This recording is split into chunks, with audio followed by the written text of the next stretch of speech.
আসসালামু আলাইকুম। ওয়ালাইকুম আসসালাম রহমতুল্লাহ। কি শোনা যাচ্ছে? জি ভাই, ভালো আছি। কি অবস্থা? আপনি কোথায় ছিলেন এতক্ষণ? একটু ওয়ালাইকুম ভাইয়া আসসালাম ভাই, কেমন আছেন ভাই? কি ভাই? নামাজ জি শেষে ভাই, শোনা যাচ্ছে। কেনাকাটা করা লাগলো তো। এই আহ, আমি তো জয়েন করছি, এই তো আপনি? রমজানে আঙ্কেল কেনাকাটা চলবে, হ্যাঁ। হুম, আমরা ভাইয়া আপনারটা রেকর্ড রোজার করেন না? একদিন রোজার 2 দিন আগে সব কেনাকাটা শেষ করছি এবার। ও, আপনি তো আগায় আছেন আমি একটু ভাই। সবজি টবজি কিনছি ভাইয়া। এই ইসমাইল হোসেন ভাই, আপনি একটু আমাকে ফোন দিয়েন। হ্যাঁ, আপনার যেহেতু রেকর্ডিং করছেন, আপনি একটু ফোন দিয়েন। ভাইয়া আপনারটা রেকর্ডিংটা একটু চালু করেন, গত ক্লাসটা মিস হয়ে গেছে। এই গতদিন রেকর্ডিংটা কার কাছে নাই? না না, কেউই মনে হয় করে নাই। কেউ করে নাই? সেদিন বললেন যে একজনকে। উম, কেউ তো রেকর্ডিং লিখলো কি যে সবাই করতে পারে নবাব ভাই? না। না, তুমি- কোস্ট আপনি যারা খোরশেদ কোস্ট ভাই, করে আপনি দিলে তারা করতে পারবে। আপনি করেন। ল্যাপটপ থাকলে আচ্ছা, ল্যাপটপ থাকলে করা যাবে। ফোন থেকেও পারবে। খোরশেদ ভাই আপনি করেন, আমি পারমিশন দিচ্ছি। আচ্ছা, ঠিক আছে তাহলে দিয়েন। আপনি ল্যাপটপ থাকলে করে ফেলেন ভিডিওটা, কারণ হুট করে যাওয়া যাচ্ছে তো ইম্পর্টেন্ট ক্লাসটাই আমাদের, কিন্তু এটা মানে ভিডিওটা হলো না, বুঝছেন? খুব ইম্পর্টেন্ট একটা ক্লাস ছিল এটা। হ্যাঁ। খোরশেদ ভাই দেখেন তো, ট্রাই করে হচ্ছে কিনা, তাহলে আমি একটু দিয়ে দিব।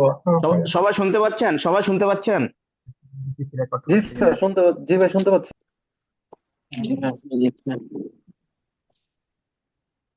ওই রিকোয়েস্ট পাঠাইছি, রিকোয়েস্ট হ্যাজ বিন সেন্ড।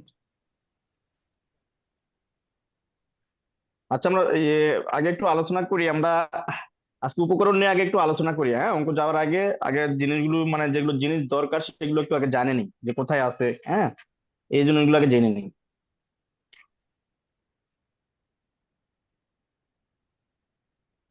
যে আমরা ধরেন যে কোনো প্রতিষ্ঠান, কোনো উৎপাদনকারী প্রতিষ্ঠানের আমাদের উপকরণ কি কি হয়, হ্যাঁ। এই জিনিসটা না জানলে তো আপনি ম্যাথমেটিক্স করতে পারবেন না।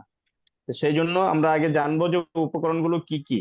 হ্যাঁ, প্রতিটা অঙ্কের ক্ষেত্রে এই জিনিসগুলো আসলে প্রতিদিনই করা উচিত ছিল। তো এখন ধরেন যে এই যে এটা দেখা যাচ্ছে না? দেখা যাচ্ছে। হ্যাঁ, এটা এটা হলো ধারা 2-এর 18 কতে, হ্যাঁ, উপকরণ সম্পর্কে দেওয়া আছে যে সকল প্রকার কাঁচামাল, laboratory reagent, laboratory equipment, laboratory accessories, জ্বালানি হিসেবে ব্যবহৃত যে কোনো পদার্থ। এইখানে কাঁচামাল বলতে আপনি যে জিনিসটা দিয়ে আপনি পণ্য উৎপাদন করবেন, হ্যাঁ। এক মেন যেটা জিনিস, একদম মেন জিনিস যেটা যে কোনো একটা উৎপাদনের জন্য তো মেন জিনিস লাগে। যেমন সুগারের ক্ষেত্রে সুগার, হ্যাঁ। তেলের ক্ষেত্রে সিডিএসও, আরএসও যেটা আমরা তৈরি করি, হ্যাঁ। তো সেটা হলো সকল প্রকার কাঁচামাল, যেটা একদম মানে মেন জিনিস যেটা, সেটা হলো কাঁচামাল। আর laboratory reagent, laboratory equipment, laboratory accessories, এগুলো হলো ল্যাবরেটরিতে, যেগুলাতে আপনি ল্যাবরেটরিতে যেগুলো পরীক্ষা করে, হ্যাঁ। যেমন ধরেন যে ল্যাবরেটরিতে আপনার কোনো টিউব লাগলো, কোনো বা যন্ত্রপাতি লাগলো পরীক্ষা করার জন্য, আপনার ধরেন যে তেল পরীক্ষা করার জন্য, বা কোনো জিনিস একটা ওই যে কন্ডেন্স তৈরি করার সময় যে কন্ডেন্স আমরা ল্যাবরেটরি বলতে আমরা যে কিউসি বুঝি, কিউসি আছে না? কিউসি। তো কিউসি ডিপার্টমেন্টে যে জিনিসগুলো লাগে এগুলো ল্যাবরেটরি বলা হয়, হ্যাঁ। ল্যাবরেটরিতে যেগুলো জিনিস আপনি যতগুলো জিনিস ইউজ করবেন, আপনি কিন্তু আপনার 4.3-তে থাকে সবগুলোরই আপনি রিবেট নিতে পারবেন, ঠিক আছে। আর জ্বালানি হিসেবে ব্যবহৃত যে কোনো পদার্থ, জ্বালানি হিসেবে ব্যবহৃত, জ্বালানি মানে কি? জ্বালানি মানে আপনার বিদ্যুৎ, গ্যাস, হ্যাঁ, ফুয়েল, আপনার তেল যা লাগে, আপনার ডিজেল, পেট্রোল যা লাগবে, ঠিক আছে। যদি আপনার উৎপাদন কাজে ইউজ হয় এটা, সেক্ষেত্রে আপনি জ্বালানি হিসেবে, যেমন বিদ্যুৎ বিদ্যুৎ লাগে, গ্যাস লাগে, ঠিক আছে। তো সেই হলো, এটা হলো জ্বালানি। আর মোড়ক সামগ্রী বলতে তো বোঝেনি, মোড়ক সামগ্রী বলতে আপনার যে প্যাকেট ফয়েল যেটা লাগে, ফয়েল যেটাকে বলা হয়, তারপরে কার্টুন, হ্যাঁ। তারপর যে কোনো জিনিস, এক কথায় প্যাকেট, মানে ইয়ে করার জন্য। তো সেটা হলো মূলক সামগ্রী। আর সেবা, দেখেন এখানে কিন্তু সেবা লেখা আছে, কোনো সেবার নাম দেওয়া নেই। সেবা আছে আমাদের প্রায় 99টা সেবা আছে আমাদের ভ্যাটের বইতে। 99টা সেবার মধ্যে আপনি এখানে দেওয়া আছে শুধু সেবা। তো আপনি কি সব সেবাই নিতে পারবেন? এরকম কি হয় কখনো? তো সেবা বলা আছে যে আপনার যে প্রোডাক্টটা আপনি উৎপাদন করবেন সেই প্রোডাক্টটার ক্ষেত্রে আপনি যে সেবাটা আপনার দরকার বা প্রয়োজন বা ওখানে নিড, যে এই সেবাটা আপনার এই প্রোডাক্টটার জন্য কাজে লাগতেছে। যেমন ধরেন যে আপনার এই সিএনএফ কমিশন আছে, তারপর আপনার ধরেন যে এলসি কমিশন আছে, বীমা আছে, হ্যাঁ এগুলো তো সেবা। তারপরে ধরেন যে আরো যদি সেবা থাকে, ধরেন যে অ্যাডভার্টাইজমেন্ট আছে, হ্যাঁ একটা প্রোডাক্টের জন্য আপনি অ্যাডভার্টাইজমেন্ট দিবেন, সেটাও একটা সেবা। এই অ্যাডভার্টাইজমেন্টও আপনি সেবার ক্ষেত্রে আপনার এখানে পাবেন। এক কথায় যে প্রোডাক্টের জন্য যে সেবাগুলো ইউজ করবেন, যেমন ক্রেডিট রেটিং এজেন্সি আছে, জরিপ সংস্থা আছে, হ্যাঁ। তো এগুলা জিনিস আপনি কাজে লাগাতে পারবেন। যেমন ধরেন যে ওই প্রিন্টিং আছে, তারপরে আপনার ওই আইটি সেক্টর, যেটা আইটি আইটি ইনেবল সার্ভিস যেটা আছে, হ্যাঁ এইটাও আপনার কিন্তু সেবাতে, এই সেবাগুলো কিন্তু সচরাচর লাগে, ইন্টারনেট সেবা এগুলা কিন্তু লাগে প্রত্যেকটা প্রোডাক্টের জন্য। তো এই জিনিস যেগুলো আপনার প্রোডাক্ট তৈরি করতে, একটা প্রোডাক্ট তৈরি করতে যে সেবাগুলো প্রয়োজন, সেগুলোই আপনি যদি 4.3-তে দেন, সবগুলোরই কিন্তু রিবেট পাবেন। ঠিক আছে? তো অঙ্কুর ক্ষেত্রে কি হবে? তো অঙ্কুর ক্ষেত্রে আমরা এটা দেখবো না, হ্যাঁ একটা উৎপাদনকারী প্রতিষ্ঠান যদি আপনার অঙ্কুর ক্ষেত্রে সেবা দেওয়া থাকে, ওই সেবাটা আমরা মনে করবো যে এটা রিবেট পাবো আমি। ঠিক আছে?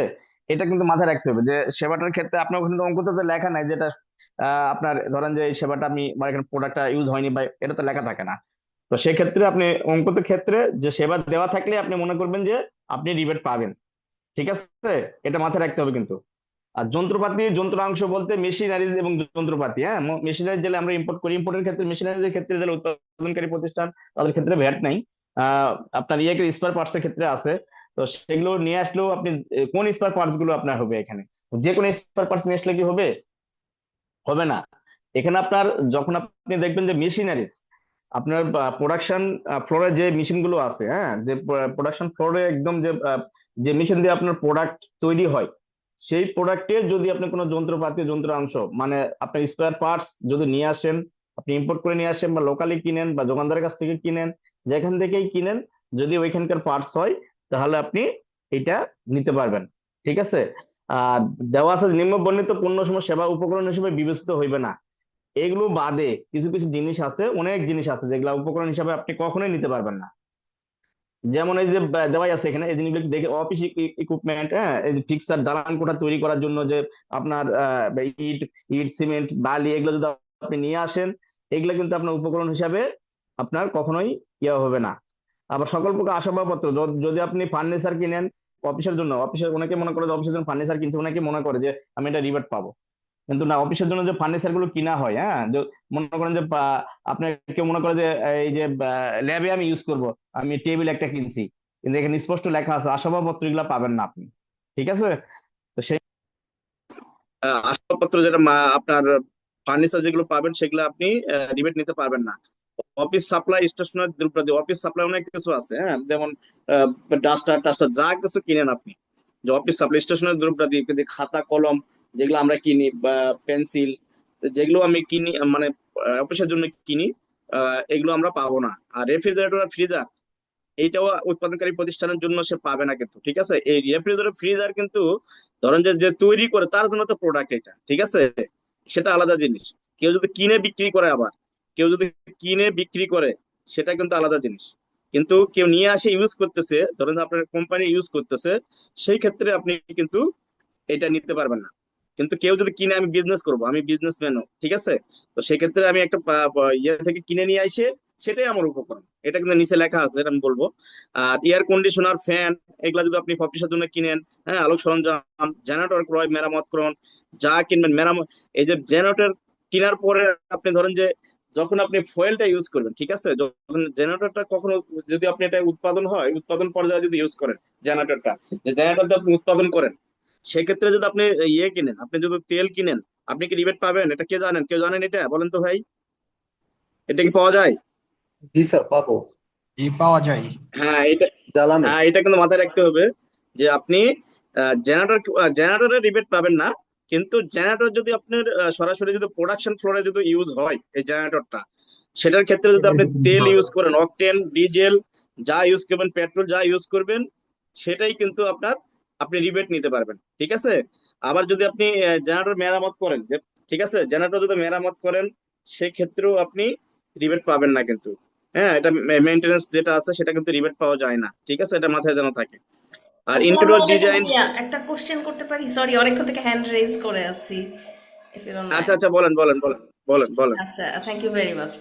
দুইটা জিনিস জিজ্ঞেস করতে চাচ্ছি। একটা হচ্ছে যে সেবার ক্ষেত্রে যে আপনি বললেন, সেটা কি প্রোডাকশন লিমিট পর্যন্ত, মানে যে পয়েন্ট পর্যন্ত আমার কমপ্লিট হয়ে যাচ্ছে প্রোডাক্ট, ওই পর্যন্ত যদি সেবা নেওয়া হয় তাহলেই হবে, নাকি তারপরের সেবাটাকে আমি ইনক্লুড করতে পারবো? যেমন প্রোডাক্ট টেস্টিং এর জন্য আমরা অনেক সময় টেস্টিং ইনস্টিটিউট গুলোর বা ল্যাব অথরিটির নেই, যে আমি কমপ্লিট প্রোডাক্ট হয়ে গেছে কিন্তু এটা বিটা টেস্ট করার জন্য আমি দিচ্ছি। ফুড প্রোডাক্টের ক্ষেত্রে যেটা বেশি হয়, বা ড্রাগসের ক্ষেত্রেও হয়, যে ড্রাগসের টেস্ট করা হয় যে অ্যাকসেপ্টেবিলিটি কতটুকু, আপনার প্যাথোজেন কতটুকু মানে রেসপন্স করতেছে, এইটা এই সার্ভিসটাও কি প্রোডাকশনের মধ্যে ঢুকানো সম্ভব উপকরণ হিসেবে? এক। দুই নাম্বার হুম। কথা হচ্ছে, জেনারেটর যদি আমার না হয়, ভাড়াকৃত প্রতিষ্ঠানে থাকি, সার্ভিস চার্জের মধ্যে জেনারেটর ঢুকানো থাকে, সেক্ষেত্রে কি আমি আলাদা স্লিপ নিব, আলাদা ইনভয়েস করে রিবেট নিতে হবে, নাকি একই জিনিসের মধ্যে থাকলে আমি ওই অংশটা শুধু রিপোর্টিং এর সময় দিয়ে দিলেই আমি ওটা রিবেট নিতে আপনাকে পারবো? বিটা কি আপনাকে 6.3 দেয়? বিলটা 6.3 দেয় না, ভাড়া যে প্রতিষ্ঠান সে দিচ্ছে না, কিন্তু চাইলে দিয়ে দিবে। ওরা বলছে যে আমরা ট্যাক্স দিয়ে দিব, আপনাকে দিয়ে দিব আপনার।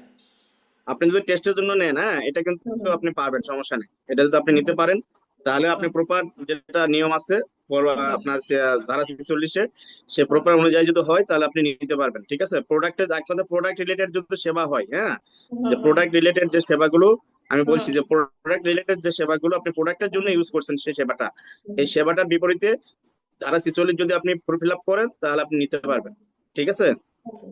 এটা নিতে পারবেন। বিশেষত এখানে বলা আছে, ড্রাগসের ক্ষেত্রে এটা সবচাইতে বেশি হয়, যে আপনার কন্ট্রোল গ্রুপ আর প্লাসিবো হ্যাঁ, দিয়ে আপনি যে রেগুলার, যে আপনি টেস্টিং ধরেন যে করে। একটা প্রোডাক্ট আপনি রেগুলার বেসিসে, ঠিক আছে, একটা হ্যাঁ, একটা নিয়ে আসতে ধরেন যে প্রোডাক্টটা কেবল একবারই করবেন, সেক্ষেত্রে হ্যাঁ, রিবেট নেওয়ার ক্ষেত্রে আপনার 4.3টা আবার চেঞ্জ করতে হবে, এটা আবার ঝামেলা আছে, হ্যাঁ। বুঝছেন, এই জন্য সবাই আচ্ছা, নেয় না। মানে তখন ওইটা আর&ডি আপনার এর আন্ডারে চলে যাবে, নাকি রিসার্চ এন্ড ডেভেলপমেন্টের আন্ডারে, প্রোডাক্ট ডেভেলপমেন্টের আন্ডারে চলে যাবে কিনা? প্রোডাক্ট ডেভেলপমেন্ট আন্ডারে না, এটা আপনি আমি বললাম তো যে আপনি ধরেন যে সাপোজ একবারই করবেন, হুম। সেক্ষেত্রে আপনার এটা করার দরকার নেই, আপনার রিবেটটা নেওয়ার আচ্ছা, দরকার নেই। আচ্ছা, আচ্ছা, আর আচ্ছা, যদি আচ্ছা। আপনি ধরেন যে আমরা বলতেছি উৎপাদনকারী প্রতিষ্ঠান, একটা জিনিস করতেই থাকে সে, ঠিক আছে, হুম, উৎপাদনকারী প্রতিষ্ঠান যারা হ্যাঁ, আছে হ্যাঁ, হ্যাঁ। তারা কিন্তু করতেই থাকবে, এটা জি, কিন্তু জি, আনলিমিটেড, ঠিক আছে, নিয়ে আসবে করবে, নিয়ে আসবে করবে, হ্যাঁ, জি, এরকম জি, জি। সেবাটা পায় যেমন প্রতি মাসে আর&ডির হতেই থাকে, ক্ষেত্রে এটা হয়, যেমন ব্যুরো ভ্যারিটাস বা টুভ, এরা টেস্ট করতেই থাকে বারবার, কি কোয়ালিটি করতেই অ্যাসুরেন্স থাকে দিতে করতেই থাকে। থাকে, হ্যাঁ হ্যাঁ হ্যাঁ, হুম। এগুলোর ক্ষেত্রে কিন্তু বা সুবিধা, ঠিক আছে, ক্যালিবারেশন করতে হয়, প্রোডাক্ট মেশিন ক্যালিবারেশনটা এটা করতেই থাকতে হয় রেগুলারলি। করতেই থাকবে, হ্যাঁ, এইটা হলো কথা, ঠিক আছে। থ্যাংক ইউ ভেরি তারপর মাচ। ধরেন যে আমরা আমরা যে ওই যে প্রোডাক্টের যে ইয়েটা, ওই যে আমরা ইয়ে করি, যে প্রোডাক্টের যে এমআরপি সিল মারে, হ্যাঁ, এমআরপি সিল মারার জন্য যে কালিটা ইউজ করা হয়, এটাও কিন্তু আমরা রিবেট পাই, ঠিক আছে, এটা কিন্তু প্রোডাক্টের সাথে একদম রিলেটেড, কথা বলছেন, এগুলা কিন্তু ওই যে ল্যাবরেটরি ইকুইপমেন্ট, ল্যাবরেটরি অ্যাক্সেসরিজ, এগুলোর রিএজেন্ট, এগুলোর মধ্যে কিন্তু পড়ে যায়, ঠিক আছে। এই তারপরে দেখেন যে আপনারা এই যে আমরা স্টেশনারি সামগ্রী, এটা মাথায় রাখবি, স্টেশনারি সামগ্রী যদি আপনি কিনি তাহলে তো আমরা রিবেট পাবো না, যদি মেয়াদে থাকে আপনার, ধরেন যে স্টেশনারি সামগ্রী কিনছেন, তাহলে কি রিবেট নিবেন আপনি? রিবেট নেওয়া যাবে না। বলেন, কেউ একজন বলেন। হ্যাঁ, এটা যদি মেয়াদে থাকে, যদি ধরেন যে একটা কোম্পানির মেয়াদে দেওয়া আছে যে আপনি স্টেশনারি সামগ্রী কিনছেন, তাহলে তো আপনি তো ওর থেকে নিজেই মুখস্থ জানতেছেন যে করতে আমি হবে। স্টেশনারি সামগ্রী। হ্যাঁ, আপনি যদি মুখস্থ না থাকে আপনি তো পারবেন না, তাই না, যে জিনিসটা যদি আপনি না জানেন তাহলে তো পারবেন না, আপনি তো নিয়ে নিবেন ম্যাথমেটিক্স করতে গিয়ে। তো এই জন্য এই জিনিসটা আজকে আমি দেখাচ্ছি, যে এই জিনিসগুলো যদি সে যদি দেখবেন যে ম্যাথে যদি দেওয়া থাকে, ম্যাথে থাকে, এরকম থাকবে, ঠিক আছে, যে এই জিনিসটা সে কিনছে, আপনাকে ম্যাথে দেওয়া আছে, কিন্তু বাট আপনি স্টেশনারি সামগ্রী যদি আপনি কিনেন তাহলে আপনাকে ভিডিএস কাটতে হবে কিনা, তখন আপনি ম্যাথমেটিক্স গিয়ে ওখানে দেখতে পারবেন, ঠিক আছে। আর যদি ধরেন যে ফার্নিচার দেওয়া থাকবে, ফার্নিচার কিনছে, হ্যাঁ, অফিস সাপ্লাই কিনছে, এয়ার কন্ডিশনার কিনছে, রেফ্রিজারেটর কিনছে, এগুলা দেওয়া থাকবে, কিন্তু পরীক্ষা মানে হলে গিয়ে দেখবেন যে এগুলা দেওয়া আছে। তো তখন আপনি যদি এগুলো না জানেন তাহলে সেক্ষেত্রে কিন্তু আপনি মাথায় তখন ইয়ে করবে যেটা আসলে ইয়ে হবে কিনা। তো সেই ক্ষেত্রে আপনাকে এই জিনিসগুলো মুখস্থ রাখতে হবে, ঠিক আছে, যে এই জিনিসগুলো আমার উৎপাদনকারী প্রতিষ্ঠানের জন্য এগুলো রিপিট নেওয়া যাবে না। তবে যানবাহন ক্রয়, ভাড়া, লিজ গ্রহণ, ঠিক আছে, যানবাহন যদি আপনি অফিসের জন্য যানবাহন কিনছেন, যানবাহন কেনার ক্ষেত্রে কিন্তু আপনি এটা কিন্তু পাবেন না। যানবাহন ক্রয়টা এটা কোনটা বোঝায়, এটা কিন্তু একটা ব্যাপার আছে, হ্যাঁ।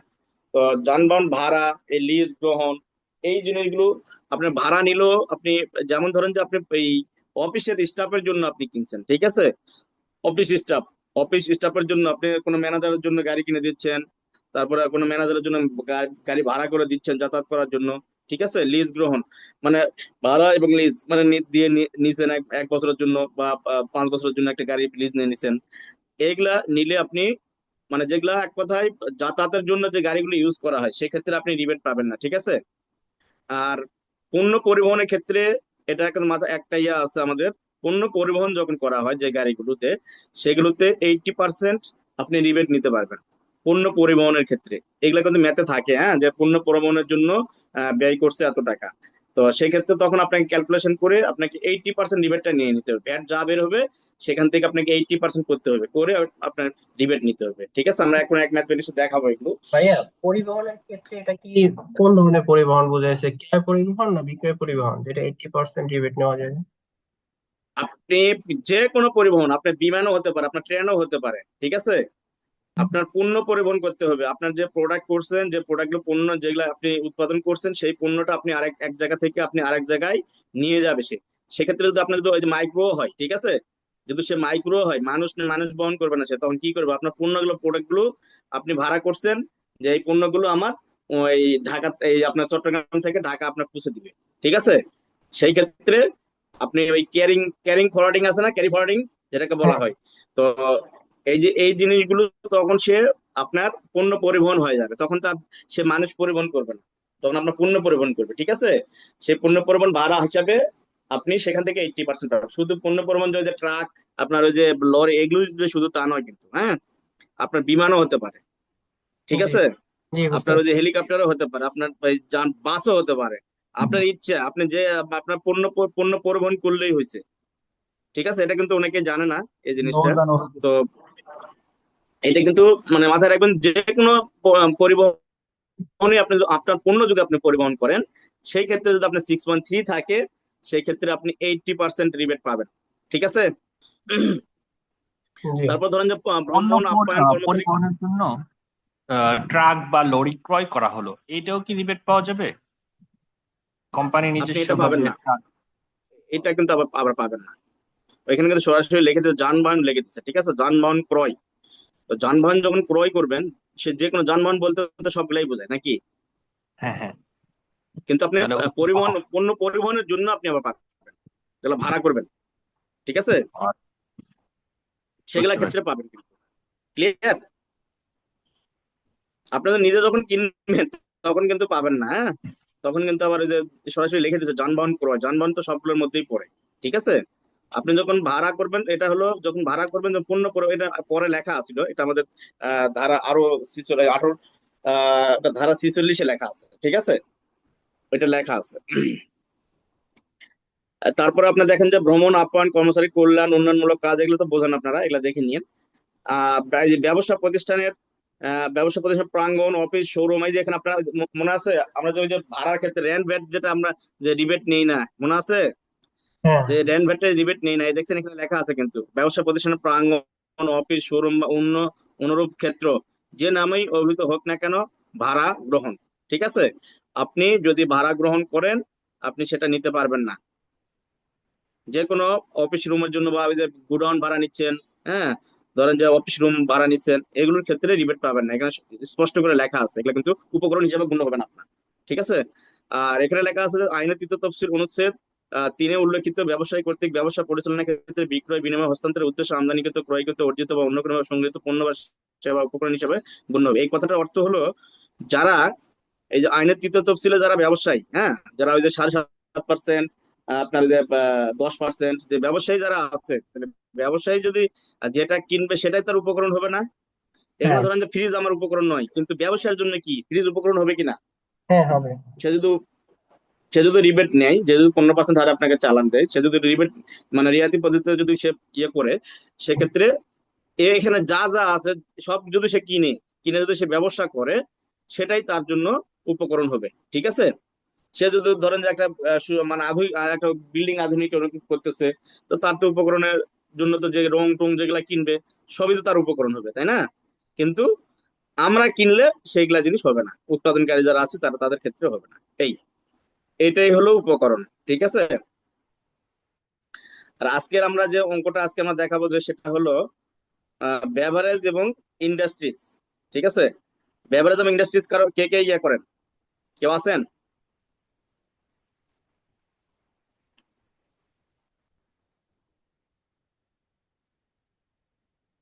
বেভারেজ এবং ইন্ডাস্ট্রিজ যেটা জুস, হ্যাঁ, পানি প্রোডাকশন করে, ঠিক আছে? তো এর মধ্যে আইসক্রিমও পড়ে। আইসক্রিমটা আমরা দেখাইনি, আইসক্রিমটা আমরা এটা শিখলে আপনারা আইসক্রিমও বুঝতে পারবেন, ঠিক আছে?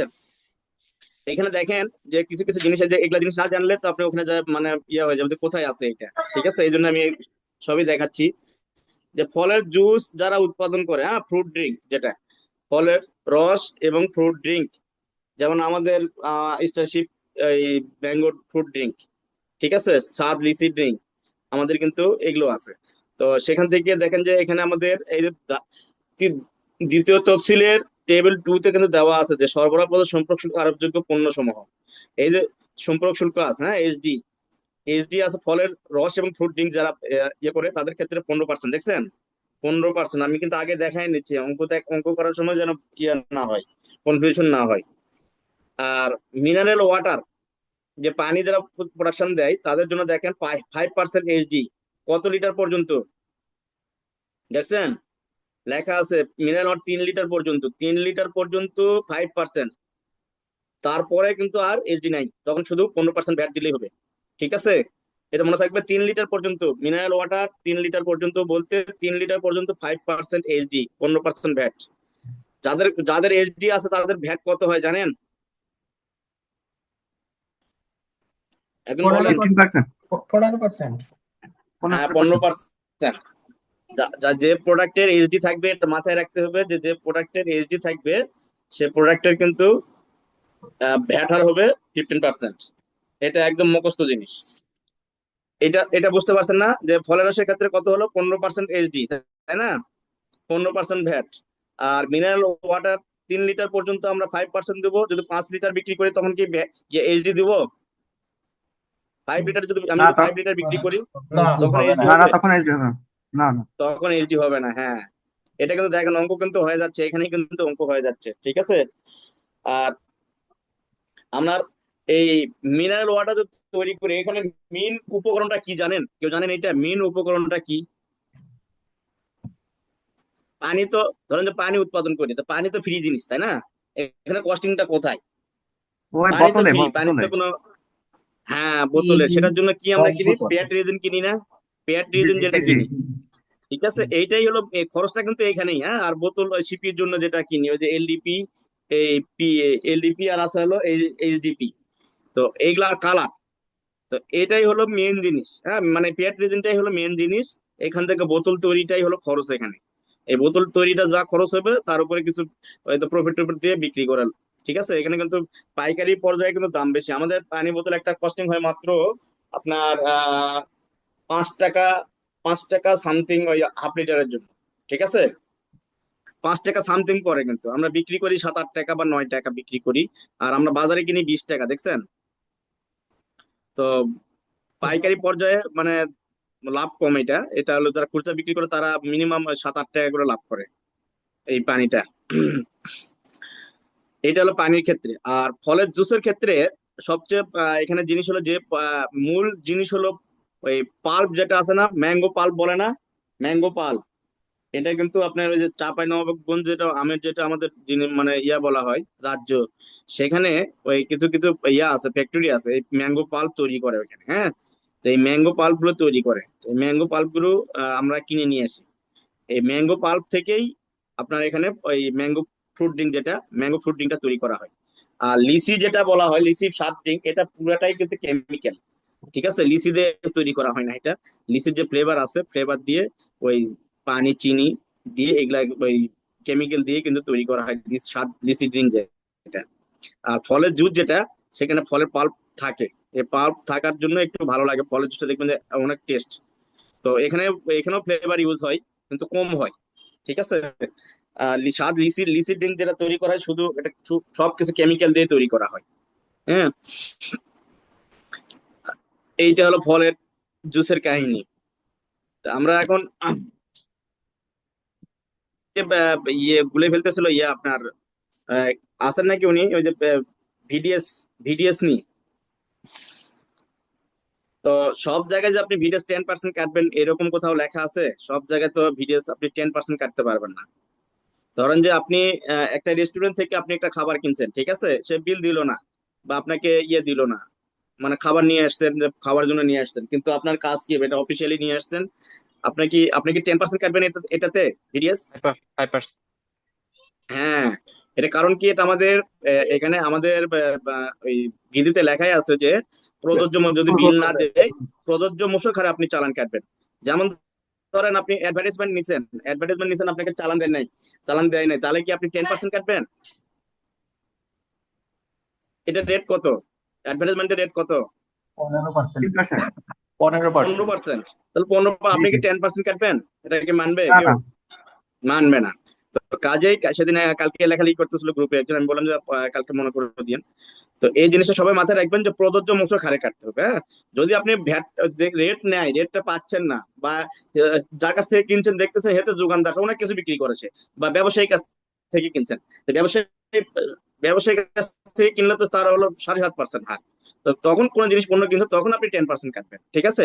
কিন্তু যেগুলার হার আছে, যেগুলার ভ্যাট হার আছে, সেগুলোর ক্ষেত্রে আপনাকে অবশ্যই মাথায় রাখতে হবে ভ্যাট চালান না দিলেও প্রযোজ্য মূসক হারে আপনি ভ্যাট কাটবেন। এটি হলো বিডিএস এর মূল লক্ষ্য।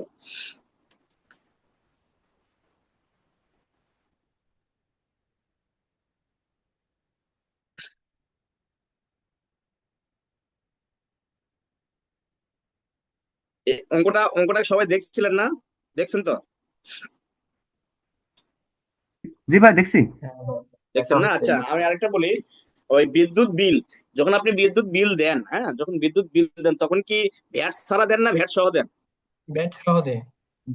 ভ্যাট সহ কিন্তু পেইড হয়, এটা কিন্তু সবসময় মাথায় রাখেন। যে বিদ্যুৎ বিল, গ্যাস বিল, এই জিনিসগুলো যদি আপনার বিল লেখা থাকে, যদি ম্যাথমেটিক্সে যদি বিল লেখা থাকে, বিল পরিশোধ করছে, তাহলে আপনাকে যদি ওখানে কোনো কিছু লেখা না থাকলে আপনাকে মনে করতে হবে যে এর মধ্যে ভ্যাট সহ পরিশোধ করা হয়েছে। ভাইয়া ঠিক বিদ্যুৎ আছে বিলের ক্ষেত্রে একটা জিনিস যে থাকে সারচার্জ, এইটা আসলে কিভাবে বের করা ভাই, হয়? সার চাষটা আলাদা জিনিস। ওইটা আপনার ওই যে সিগারেট টিগারেট বিক্রি করে না, ওদের জন্য একটা থাকে, পরিবেশের একটা সার কাটানো হয়। হ্যাঁ, ওটা শিখাবো, সমস্যা নেই, সিগারেট আসুক ওইখানে শিখাবো, ঠিক আছে। এইখানে আমরা বা, তাতে এই দেখেন, প্রথমে বলছে যে এত টাকার 1 লিটার 2 লিটার বোতল মিনারেল ওয়াটার বিক্রি করছেন, তাহলে 1 লিটার 2 লিটার মিনারেল ওয়াটার যখন বিক্রি করবেন তখন এর এইচডি আছে কত পার্সেন্ট? 5%। কেবলই দেখাইছি 5%। কিন্তু, ঠিক আছে, যে হ্যাঁ 3 লিটার পর্যন্ত, আমি বলছি যে 3 লিটার পর্যন্ত 5% এইচডি। আমি কিন্তু এই দেখেন, এগুলা জিনিস কিন্তু না জানলে আপনি ম্যাথমেটিক্স করতে পারবেন না। এখানে যদি দেওয়া না থাকে, কোশ্চেনে যদি দেওয়া না থাকে যে এটা আপনি না জানেন, তাহলে কিন্তু ম্যাথমেটিক্স আর করতে পারবেন না। তো এখানে ধরেন যে আমি দেইনি, ধরেন যে পরীক্ষাতে দিতেও পারে, পরীক্ষা অঙ্কতে দিতে পারে যে 5% এইচডি বা দেওয়া আছে, এভাবে দেওয়া থাকতে পারে। না থাকলে কি করবেন তখন? অনেকে এটাই টেকনিক, যে পানি, আপনাদের জানতে হবে যে পানিতে কত এইচডি থাকে, কিন্তু আপনি একটা ভ্যাট কনসার্নের পরীক্ষা দিবেন, ছোটখাটো জিনিস তো জানতে হবে আমার, তাই না? সবকিছু না জানলেও কয়েকটা জিনিস তো জানা উচিত, যে এইচডি গুলো কত হয়। তো সেই জন্য এখানে দেখেন 1 থেকে 2 লিটার যেটা বিক্রি করছে, এই এত লক্ষ টাকা, কত এটা? 7,60,60,000 টাকা। তো আর 5 লিটার মিনারেল ওয়াটার বিক্রি করছে আপনার 5 লাখ টাকা। তাহলে 5 লিটার যখন বিক্রি করছে তখন কি এইচডি থাকবে? না। এসডি থাকবে থাকবে না, না, ব্যাট থাকবে। এইচডি থাকবে না, ঠিক আছে। এটা মাথায় রাখবেন। তাহলে ওইখানে 5% এইচডি এবং 15% ভ্যাট অ্যাপ্লিকেবল হবে। তো আপনি ভ্যাটের ক্যালকুলেশন করবেন, যখন এইচডি থাকবে তখন প্রথমে কি বের করতে হয়? উল্টিয়ে প্রথমে কি বের করতে এসডি হয়? বের করতে হবে। এসডি বের করতে এইচডি বের হবে। করতে হয়। হ্যাঁ, এইচডি কে আবার মূল ভ্যালুকে যোগ করে যেটা হবে সেটার উপরে কি হয়? পনেরো ব্যাট। পার্সেন্ট ভ্যাট হয়, নাকি? এটা আমরা শিখাইছিলাম, এটা তো আমরা শিখাইছি, তাই না? হ্যাঁ। এটা কিন্তু আমরা শিখাইছি। এটা কিন্তু আগে প্রথমে এইচডি বের হয়, এইচডিটা বের হওয়ার পরে এইচডির সাথে আবার মূল ভ্যালুকে যোগ করে আবার ভ্যাটের হারটা দিয়ে গুণ করতে হয়, তখন আপনার ভ্যাট বের হবে, ঠিক আছে। আর এখানে এই যে ম্যাঙ্গো ফ্রুট ড্রিঙ্ক সরবরাহ করছেন এত টাকার, তো এর মধ্যে 50 লাখ টাকার ম্যাঙ্গো ফ্রুট ড্রিঙ্ক কি করছে? রপ্তানি করছে। রপ্তানির ক্ষেত্রে ভ্যাট হার কত? 0%।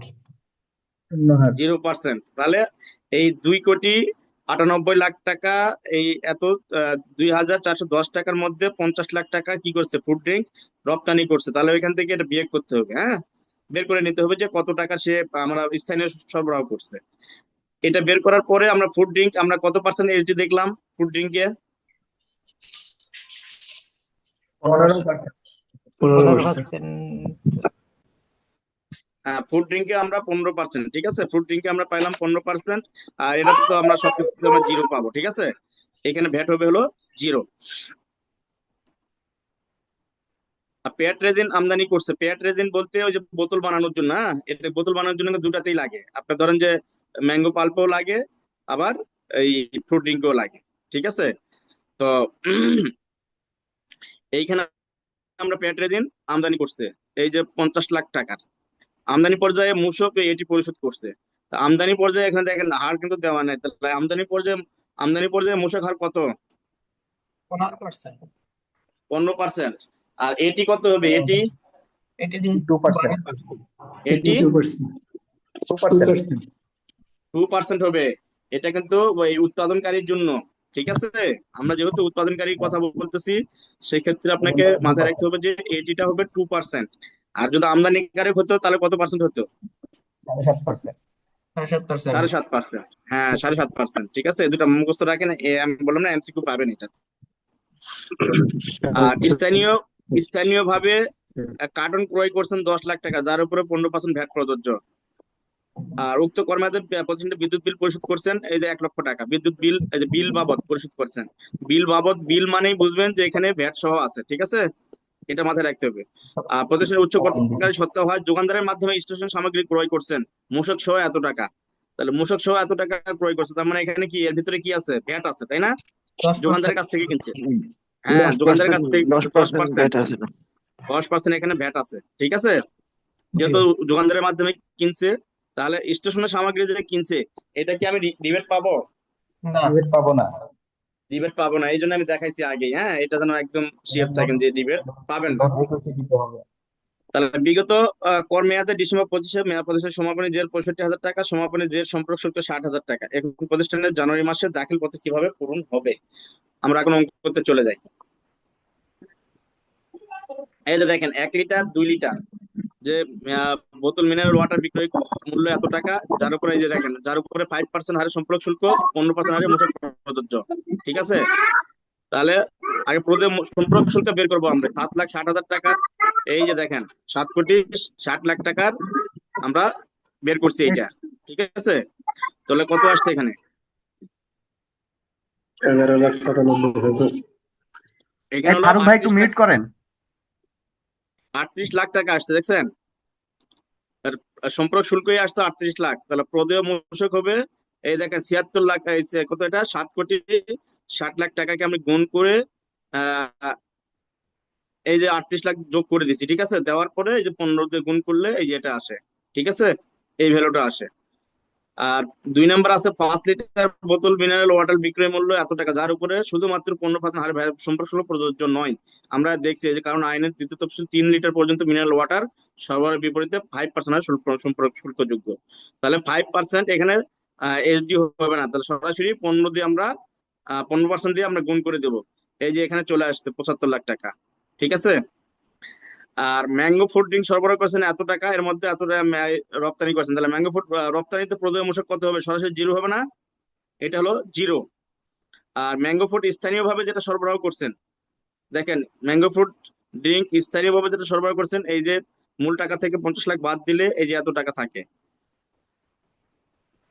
যার উপরে 15% হারে সম্পর্ক শুল্ক এবং 15% হারে মূসক আরোপযোগ্য হবে, তাই না? তো আমরা এই যে টাকার উপরে দেখেন 15% আগে সম্পর্ক শুল্ক বের করছি, তারপর প্রদেয় মূসক এই যে যোগ করে এই দেখেন এইটা আমরা প্রদেয় মূসকটা বের করছি এত টাকা। এতটুকু কে বোঝেন নাই বলেন তো ভাই? কোনো এখানে বোঝার আছে আর কিছু? কেউ আছেন বোঝেন নাই এরকম? ভাই আমি একটা প্রশ্ন করি। হ্যাঁ, বলেন। এখানে প্রথমে আমরা 7 কোটি অথবা 76 লাখের উপর 1 নম্বরের মধ্যে 76 লাখ 5% দেওয়ার পর 38 লাখ টাকা আসছে। এটা 7 কোটি 60 লাখ, 7 কোটি 60 60 লাখ। সেটার সাথে আবার 38 লাখ এটা আমরা যোগ করার পর 15%, সেটা কিভাবে আসছে? হ্যাঁ, সেটা যোগ কেন হচ্ছে আবার, এটা একটু সহজ করবে? এটা হলো আমি বলি এটা হলো ভ্যাটের হলো নিয়ম, ঠিক আছে? যখন আপনি এই যে 6.3 করতে যাবেন না, হ্যাঁ যখন আপনি আপনি ধরেন যে যখন আমি 6.3 করব, যখন এই চালানটা বানাবো আমি, ঠিক আছে? এই চালানটা হ্যাঁ যখন আমি এত টাকা, মোট এত টাকা যখন দিব, ঠিক আছে? তো এত টাকা দেওয়ার পরে 5% আপনাকে আগে এটা কেটে সম্পর্ক শুল্কটা কাটবে, ঠিক আছে? আর তারপরে যেটা ভ্যাট যোগ্য যেটা হবে, সম্পর্ক শুল্ক যখন থাকে, তখন মূল ভ্যালুর সাথে আবার সম্পর্ক শুল্ক যেটা বের হয় সেটা যোগ হয়। যোগ হওয়ার পরে ওইটার উপর 15% হয়। এটা হলো ভ্যাটের নিয়ম, ঠিক আছে? ঠিক এটা আছে হলো ভাই, ভ্যাটের আইন। ব্যাটের তার ফর্মুলা অনুযায়ী। হ্যাঁ হ্যাঁ, এটা ফর্মুলা হলো যে প্রথমে আপনি মূসক আরোপযোগ্য মূল্য হবে ওই যে মূল ভ্যালুর সাথে এইচডি যোগ হবে, তখন আপনি মূসক আরোপযোগ্য মূল্য হবে এটাতে যখন থাকে, ঠিক আছে? আমরা হ্যাঁ এগুলা ক্লাসে করাইছিলাম এর আগে। হ্যাঁ, হ্যাঁ, ঠিক আছে ভাই, বুঝছি। ঠিক আছে, এটা এটা এটা এটা মাথায় রাখেন যে ফর্মুলা। হ্যাঁ, হ্যাঁ ঠিক যে আছে আপনার বস। প্রথমে এইচডি বের হবে, এইচডি বের করার পর যখন আপনি মূসক বের করবেন তখন আপনি আহ, মূল ভ্যালুর সাথে এই যে যোগ করবেন, যোগ করার পরে যেটা হবে সেটার উপরে 15% হবে, হ্যাঁ ঠিক আছে ঠিক বস, আছে? ঠিক আছে। হ্যাঁ, বুঝছি। স্যার আর কেউ আছেন বলেন, কেউ? এসডির ফুল ফর্মটা একটু বলা যাবে? কি ভাইয়া? এসডির ফুল ফর্মটা একটু বলা যাবে? Supplementary duty, supplementary duty. Thank you sir, thank you sir. Hmm, আর কেউ আছেন বলেন, এখানে আর কেউ বোঝেন নাই? আছেন এরকম যে এটা এখানে বোঝেন নাই, শুধু ক্যালকুলেশন এখানে, হ্যাঁ? যারা ওই যে আগে ক্লাসগুলো করছেন তারা কিন্তু বুঝতেছেন যে আসলে এসডিটা কিভাবে বের করে, হ্যাঁ? আরো এখানে ওই জন্য ওই আমি বললাম যে মূসক সহ কিভাবে বের করে, এগুলাও শিখবো আমরা এখানে। তারপরে দেখেন যে উপরোক্ত বিষয়ে নোট 4-এ লিখতে হবে যে আমরা যে মানে প্রদেয় এগুলা যখন বের করি, যখন প্রদেয় থাকে তখন আমরা কোথায় লিখি? 4-এ লিখি না? নোট 4-এ। স্ট্যান্ডার্ড হলে 4, আর যদি রিডিউস লেখা হয় তাহলে স্ট্যান্ডার্ড হলে, স্ট্যান্ডার্ড হলে কি হবে? 4-এ হবে। আর যখন আপনি যেগুলা ওই যে আপনার আমরা যে একটা রপ্তানি করছি সেটা কোথায় বসবে জানেন? নোট কততে? ওকে। নোট 1-এ। হ্যাঁ হ্যাঁ, থ্যাংক ইউ। নোট 1-এ বসবে। তো এখানে আমরা দেখাইছি যে দেখেন নোট প্রদেয় মূসক, এই দেখেন আমি যোগ করে দিছি কত টাকা আসছে। ওখানে প্রদেয় মূসক এই যে দেখেন 3টাতে আসছে না? প্রথমে 2 লিটারের জন্য, পরে 5 লিটার, তারপরে হলো ফ্রুট ড্রিঙ্কের জন্য। এই যে 3টা যোগ করে দিলাম, ওখানে 9.1 দেওয়ার মতো অটো চলে আসবে এগুলো। এই এত টাকা। আর সম্পর্ক শুল্কটা আছে কত? 2টাতে সম্পর্ক শুল্ক আছে, 2টাতে সম্পর্ক শুল্ক এই যে এত আসছে, ঠিক আছে? এই যে 75,20,361 টাকা হলো এটা আমার সম্পর্ক শুল্ক। এখন উপকরণ যেগুলা কিনছিলাম আমরা, ম্যাঙ্গো পাল্প, এটা তো আমার উপকরণ তাই না? ম্যাঙ্গো পাল্প তো আমি পাবো, উপকরণ তো হবেই আমার এটা। তো যা কিনছিলাম 32 লাখ টাকার কিনছিলাম, সেখানে 15% ভ্যাট ছিল। সেখানে আমি এই যে ভ্যাটটা বের করি, পেঁয়াজটা এই যে আমদানি করছি, আমদানি পর্যায়ে 15% ভ্যাট, এই যে 50 লাখ টাকা 15% ভ্যাট এত। আর স্থানীয় ভাবে কার্টন ক্রয়ের বিপরীতে 15% ভ্যাট ছিল, এই যে এত টাকা। আর উক্ত কর মেয়াদে প্রতিষ্ঠান এত টাকা বিদ্যুৎ বিল পরিশোধ করলে কি ছিল এটা ভাই? বিদ্যুৎ বিল বলতে কি ভ্যাট ছিল না এখানে? বিদ্যুৎ ইনক্লুড দ্যাট বিলের উপর ভ্যাট কত জানেন? বিদ্যুৎ বিলের উপর ভ্যাট কত? 5%। 5%।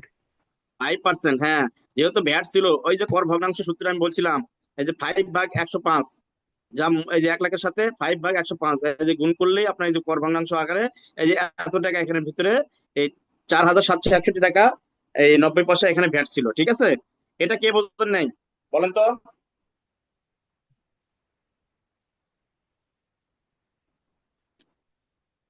এটা কর ভগ্নাংশ করে বের করে, এগুলো কিন্তু শিখাইছি আমরা। হ্যাঁ, কর ভগ্নাংশ করে বের করে যখন বিদ্যুৎ যখন আপনি মূসক সহ থাকবে তখন কর ভগ্নাংশ হবে যেটা যেটা যত পার্সেন্ট সেটা আপনার।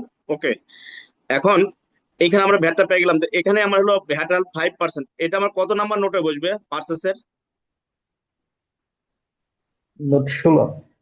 নোট 16-তে, ঠিক আছে? যেগুলা 15%-এর নিচে কিন্তু রিবেট নিতে পারবেন, যেগুলো রিবেট নিতে পারবেন সেগুলো আমরা নোট 16-তে মুখস্থ করে ফেলেন একদম, ঠিক আছে? আর যেগুলো চালান আছে বাট রিবেট নিতে পারবো না, ঠিক আছে? তো সেগুলো আমরা কোথায় বসাই? ভাই আমার একটা কোশ্চেন ছিল এটা নিয়ে। হ্যাঁ বলেন বলেন। ভাই তো আমার হচ্ছে যে আমি রেয়াত নি না, হ্যাঁ আমি হচ্ছে যে এক্সামটেড প্রোডাক্ট আর কি। এখন আমি বিদ্যুৎ বিলটা 21 নম্বর কলামে দিই, ঠিক আছে? এটা হম হম হম হম, আপনি এক বিষয়টা এটা বলতেছিলাম আমি তো, এটাকে কেবলই বলতেছিলাম যারা যারা রিবেট নিতে পারবেন না, এই যে বিদ্যুৎ বিলটা যখন রিবেট নিতে পারবেন না, যখন আপনি এক্সামটেড প্রোডাক্ট বা বা এই বিল রেটে আপনি যখন সেল করেন, তখন আপনি যখন চালান থাকবে, চালান থাকা সাপেক্ষে কিন্তু, হ্যাঁ, চালান থাকা সাপেক্ষে আপনি নোট 21-এ দিবেন। আর যদি চালান না থাকে, কোনো প্রোডাক্টের ধর কিনছেন চালান নাই, তখন 22-এ নোট 20-এ দিবেন। ও, নোট 20 না 20-এ 22 20-এ না, 22 হলো তো ওটা আমদানি, ওটা 22 হলো তো আমদানি, ঠিক আছে? 22 হলো আমদানি, আর নোট 20-এ হলো যেগুলো চালান থাকবে না, ইনভয়েস, ইনভয়েস দিয়ে কিনছেন, কোনো চালান নাই, ঠিক আছে? তখন আপনি, অনুবন্ধিত। হ্যাঁ, তখন আপনি নোট 20-এ দিবেন, তখন আপনি নোট 20-এ দিবেন, ঠিক আছে? মনে থাকবে? এই দেখেন এই জহির জি ইসলাম বলেন। ভাই, আপনি তো ঘুমাই পড়বেন, ভিডিও অফ করে ঘুমান। জহির ইসলাম ভাই, আপনি তো ঘুমাই পড়ছেন, ভিডিও অন করে মনে হয়। ক্লাসের ভিতরে ঘুমায়েন না ভাই।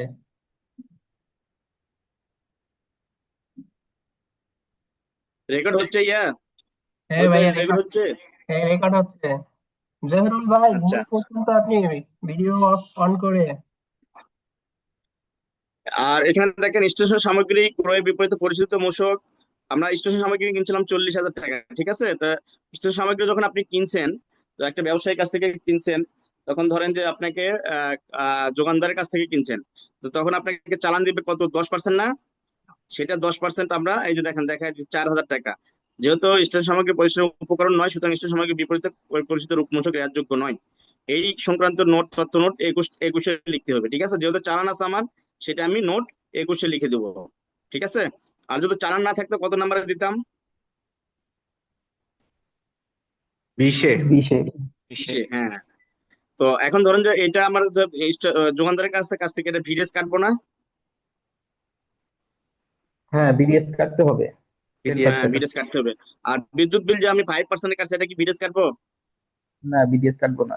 বিটিএস কাটতে হ্যাঁ, হবে না। এটা স্পষ্ট লেখা আছে, পানি, ওয়াসা, বিদ্যুৎ, ঠিক আছে, গ্যাস, এই বিলের উপর উপরে কখনো ভিডিএস 50% কাটা দিবেন। যাবে না, ঠিক আছে? তো এখানে উপকরণ কর রেয়াত হলো, আপনার দেখেন এই যে যেগুলো যেগুলো পাইছি, এখানে শুধু উপকরণ কর রেয়াতটা পাবো না, 4,000 টাকা, বাদ বাকি সবগুলো পাবো। তো এই যে এখানে আমরা 4টা পাবো, 4টা লিখে দিছি, হ্যাঁ, এই যে উপকরণ কর রেয়াতের এই 13,84,000, কতটা, 13,84,761.90 আসছে, ঠিক আছে? এটা হলো উপকরণ ক্রয়। এখন বৃদ্ধিকারী সমন্বয়, আমরা যোগানদারের ক্ষেত্রে যেটা আমরা করছি, যেটা ভিডিএস কাটবে, সেটা কি বৃদ্ধিকারী সমন্বয় হবে না?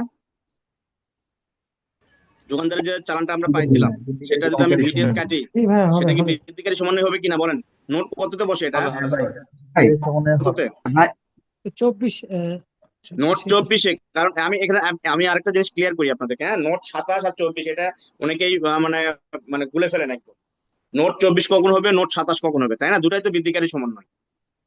এক কথায় মাথায় রাখবেন, নোট 24 হলো যেগুলো আপনি চালান আছে এবং ভিডিএস। আপনি মানে সার্টিফিকেট দিবেন, সার্টিফিকেট 6.6 যেগুলো দিবেন, ঠিক আছে?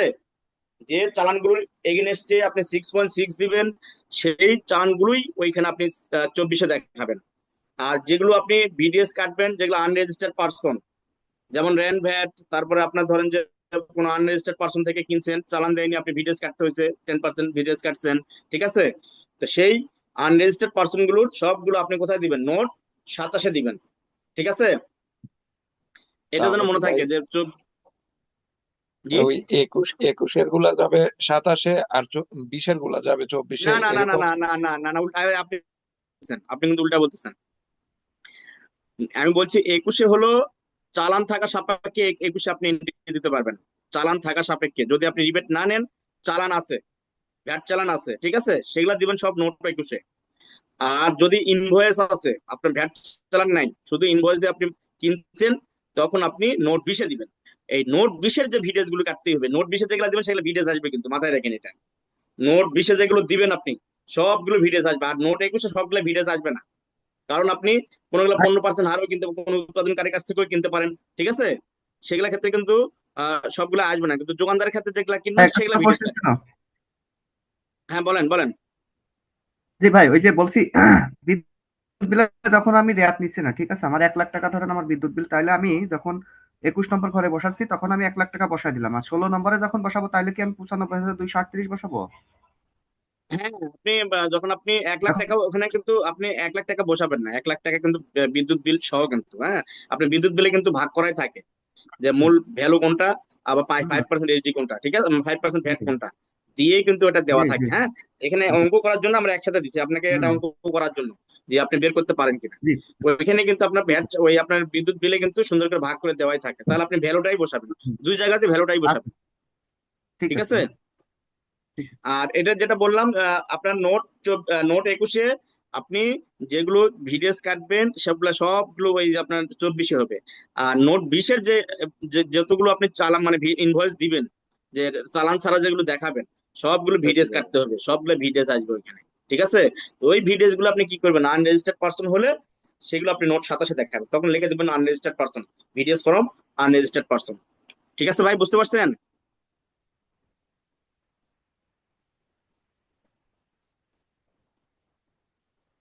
কোন ভাই যেন প্রশ্ন করছিল, এটা বুঝতে পারছেন? স্যার বুঝতে পারছি স্যার, আনরেজিস্টার্ড যদি নোট 27 হয় জি আর জি স্যার জি বুঝতে পারছি, বুঝতে পারছি। রেজিস্টার কোন 21-এর গুলা নোট হচ্ছে কোনটা? 24-এ আর 20-এরটা হলো 27-এ আর কি হ্যাঁ হ্যাঁ, অপশনটা। এটা এটা কিন্তু সবসময় মাথায় রাখবেন। হ্যাঁ, এটা জি কিন্তু থ্যাংক হ্যাঁ, ইউ কারণ আপনি 24-এ গেলা, এখানে একটা সমস্যা 24-এর, হ্যাঁ, অনেকে অনেকে ভুল করে এটা। হ্যাঁ, আমি অনেকে প্রশ্ন করছে, আমি এই জন্য বলতেছি এটা বারবার করে। কিন্তু এই জিনিসটা আপনি 6.6, আপনার 24-এ গেলে সবসময় 6.6 ক্রিয়েট হবে, আর 27-এ গেলা 6.6 দেওয়ার দরকার নেই। যারা আনরেজিস্টার্ড পারসন তাদেরকে এটা রেস্ট্রিক্টলি বলা আছে, হ্যাঁ, আইনে, যে আপনি এই আনরেজিস্টার্ড যেগুলো পারসন তাদেরকে আপনি 6.6 দিবেন না। ঠিক আছে। আপনি শুধু ভিডিওসটা কেটে আপনি জমা দিবেন, এইটাই হলো মানে আনরেজিস্টার্ডের জন্য। আর 24-এ যেগুলো এন্ট্রি দিবেন সেটা বাধ্যতামূলক আপনি 6.6 আপনাকে দিতে হবে। ঠিক আছে। রাশকারী সমন্বয় কি আমাদের ছিল? কে বলতে পারে ভাই? এটা না দেখে বলেন, রাশকারী সমন্বয় এটি ছিল এখানে? এটি ছিল এটি এটি এটি হ্যাঁ, এই তো আমদানি পর্যায়ে যে আমরা এই যে এই জিনিসগুলো কিন্তু মানে ম্যাথমেটিক্স করার জন্য কিন্তু এগুলো ধরতে হবে। হ্যাঁ, এইটা আপনার যে ভুলে যান, যদি আপনি অঙ্ক করতে করতে ভুলে গেছেন তাহলে কিন্তু হবে না। এই যে আমদানি পর্যায়ে আপনি মোশক ছিল আর এটি ছিল, এটি হলো 2%। আমরা এটিটা সবসময় কোথায় হয়? রাশকারী সমন্বয় এবং নোট 30-এ আপনি যখন ব্লেমেন্টে যখন এন্ট্রি দিবেন তখন কিন্তু অটোমেটিক ওই নোট 30-এ সে চলে যাবে। ঠিক আছে। কিন্তু অঙ্ক করার সময় তো আপনার অটোমেটিক যাবে না, অঙ্কটা তো আপনার করতে হবে, তাই না? ধরে নিয়ে এসছে। আপনাকে অঙ্কটা তো করে দেখাইতে হবে। তখন আমরা কি করছি, এই যে আমদানি পর্যায়ে পরিচিত এটিআই দেখেন 50 লাখ টাকার উপরে 2%, এই যে 1 লাখ টাকা চলে আসছে। ঠিক আছে। এই 1 লাখ টাকা এই দেখেন যা পণ্য ঘোষণা এন্ট্রির সময় স্বয়ংক্রিয়ভাবে নোট 30-এ চলে আসবে। ঠিক আছে। তো এই যে আমাদের অঙ্ক আমরা পেয়ে গেছি কিন্তু, প্রদেয় মূসক পাইছি, উপকরণ করয়াত পাইছি, বৃদ্ধিকারী সমন্বয় পাইছি, হ্রাসকারী সমন্বয় পাইছি আমরা। তো এখন নোট 34-এর জন্য যেটা ধারা 45 অনুযায়ী আপনি যখন অঙ্ক করবেন তখন আপনি বলছিলাম আমি যে আমরা জানি ধারা 45 অনুযায়ী এই যে আপনি লিখে দিবেন নিট প্রদেয় মূসক লিখে দিবেন। ঠিক আছে। যে নিট প্রদেয় মূসক এইভাবে সূত্রটা লিখে দিবেন, লিখে দিয়ে এই অঙ্কটা তখন এখানে বসে দিয়ে এই অঙ্কটা করবেন। ঠিক আছে। সবগুলো আমরা বসে দিছি, এটা দেখবেন আপনারা প্রিন্ট দিয়ে সুন্দর করে দেখবেন, মিলাই দেখবেন, কোনো ভুলভ্রান্তি থাকে আমাকে বলবেন কিন্তু। এটা আপনি ক্যালকুলেশন গুলো করে করে দেখবেন, একবারে যদি অঙ্কটা একবার করেন, আপনি হাতে কলমে যদি করেন আপনি কিন্তু পাকা হয়ে যাবেন। ঠিক আছে। হাতে অঙ্ক কিন্তু হাতে কলমে করতে হয়, আপনি যদি এমনি দেখে দেখে শুয়ে শুয়ে দেখেন অঙ্ক কিন্তু কোনোদিনও হবে না। ঠিক আছে। সেদিন রৌফ স্যার বলতেছিল, বুঝছেন, রৌফ স্যার একটা ক্লাস করতেছিলাম, রৌফ স্যার বলতেছে যে আপনাদের প্রতি অনুরোধ থাকলো, আপনারা যখন ক্লাস করবেন, বিশেষ করে যখন মনোযোগ দিবেন, তখন আপনি এটা ধর মোবাইলে করতেছেন এরকম মনে করার দরকার নাই। আপনি মনে করবেন যে আমার সামনে আমার স্যার আছে বা আমার মেন্টর আছে। ঠিক আছে। তাহলে মেন্টর থাকলে, সামনে যদি মেন্টর থাকে তাহলে কি আপনি শুয়ে শুয়ে আপনি ক্লাস করবেন? বলেন। এটা কিন্তু কখনোই বোধগম্য নয়। হ্যাঁ, আপনি শুয়ে শুয়ে যদি যারা ক্লাস করতেছেন বা ওই শুয়ে শুয়ে মানে ইয়ে করতেছেন, আপনারা কিন্তু শিখবেন না, আপনি যতই চেষ্টা করেন। এটা কিন্তু আমার কথা না, অনেক বড় লেভেলে জ্ঞানী মানুষের কথা। ঠিক আছে। এটা কিন্তু সত্য কথা। এটা কিন্তু বই, আপনার পড়াশোনা আপনি কিন্তু শুয়ে শুয়ে পড়লে কিন্তু কখনোই হবে না, কখনোই আপনার মাথায় আসবে না, এটা ঢুকবেও না। ঠিক আছে।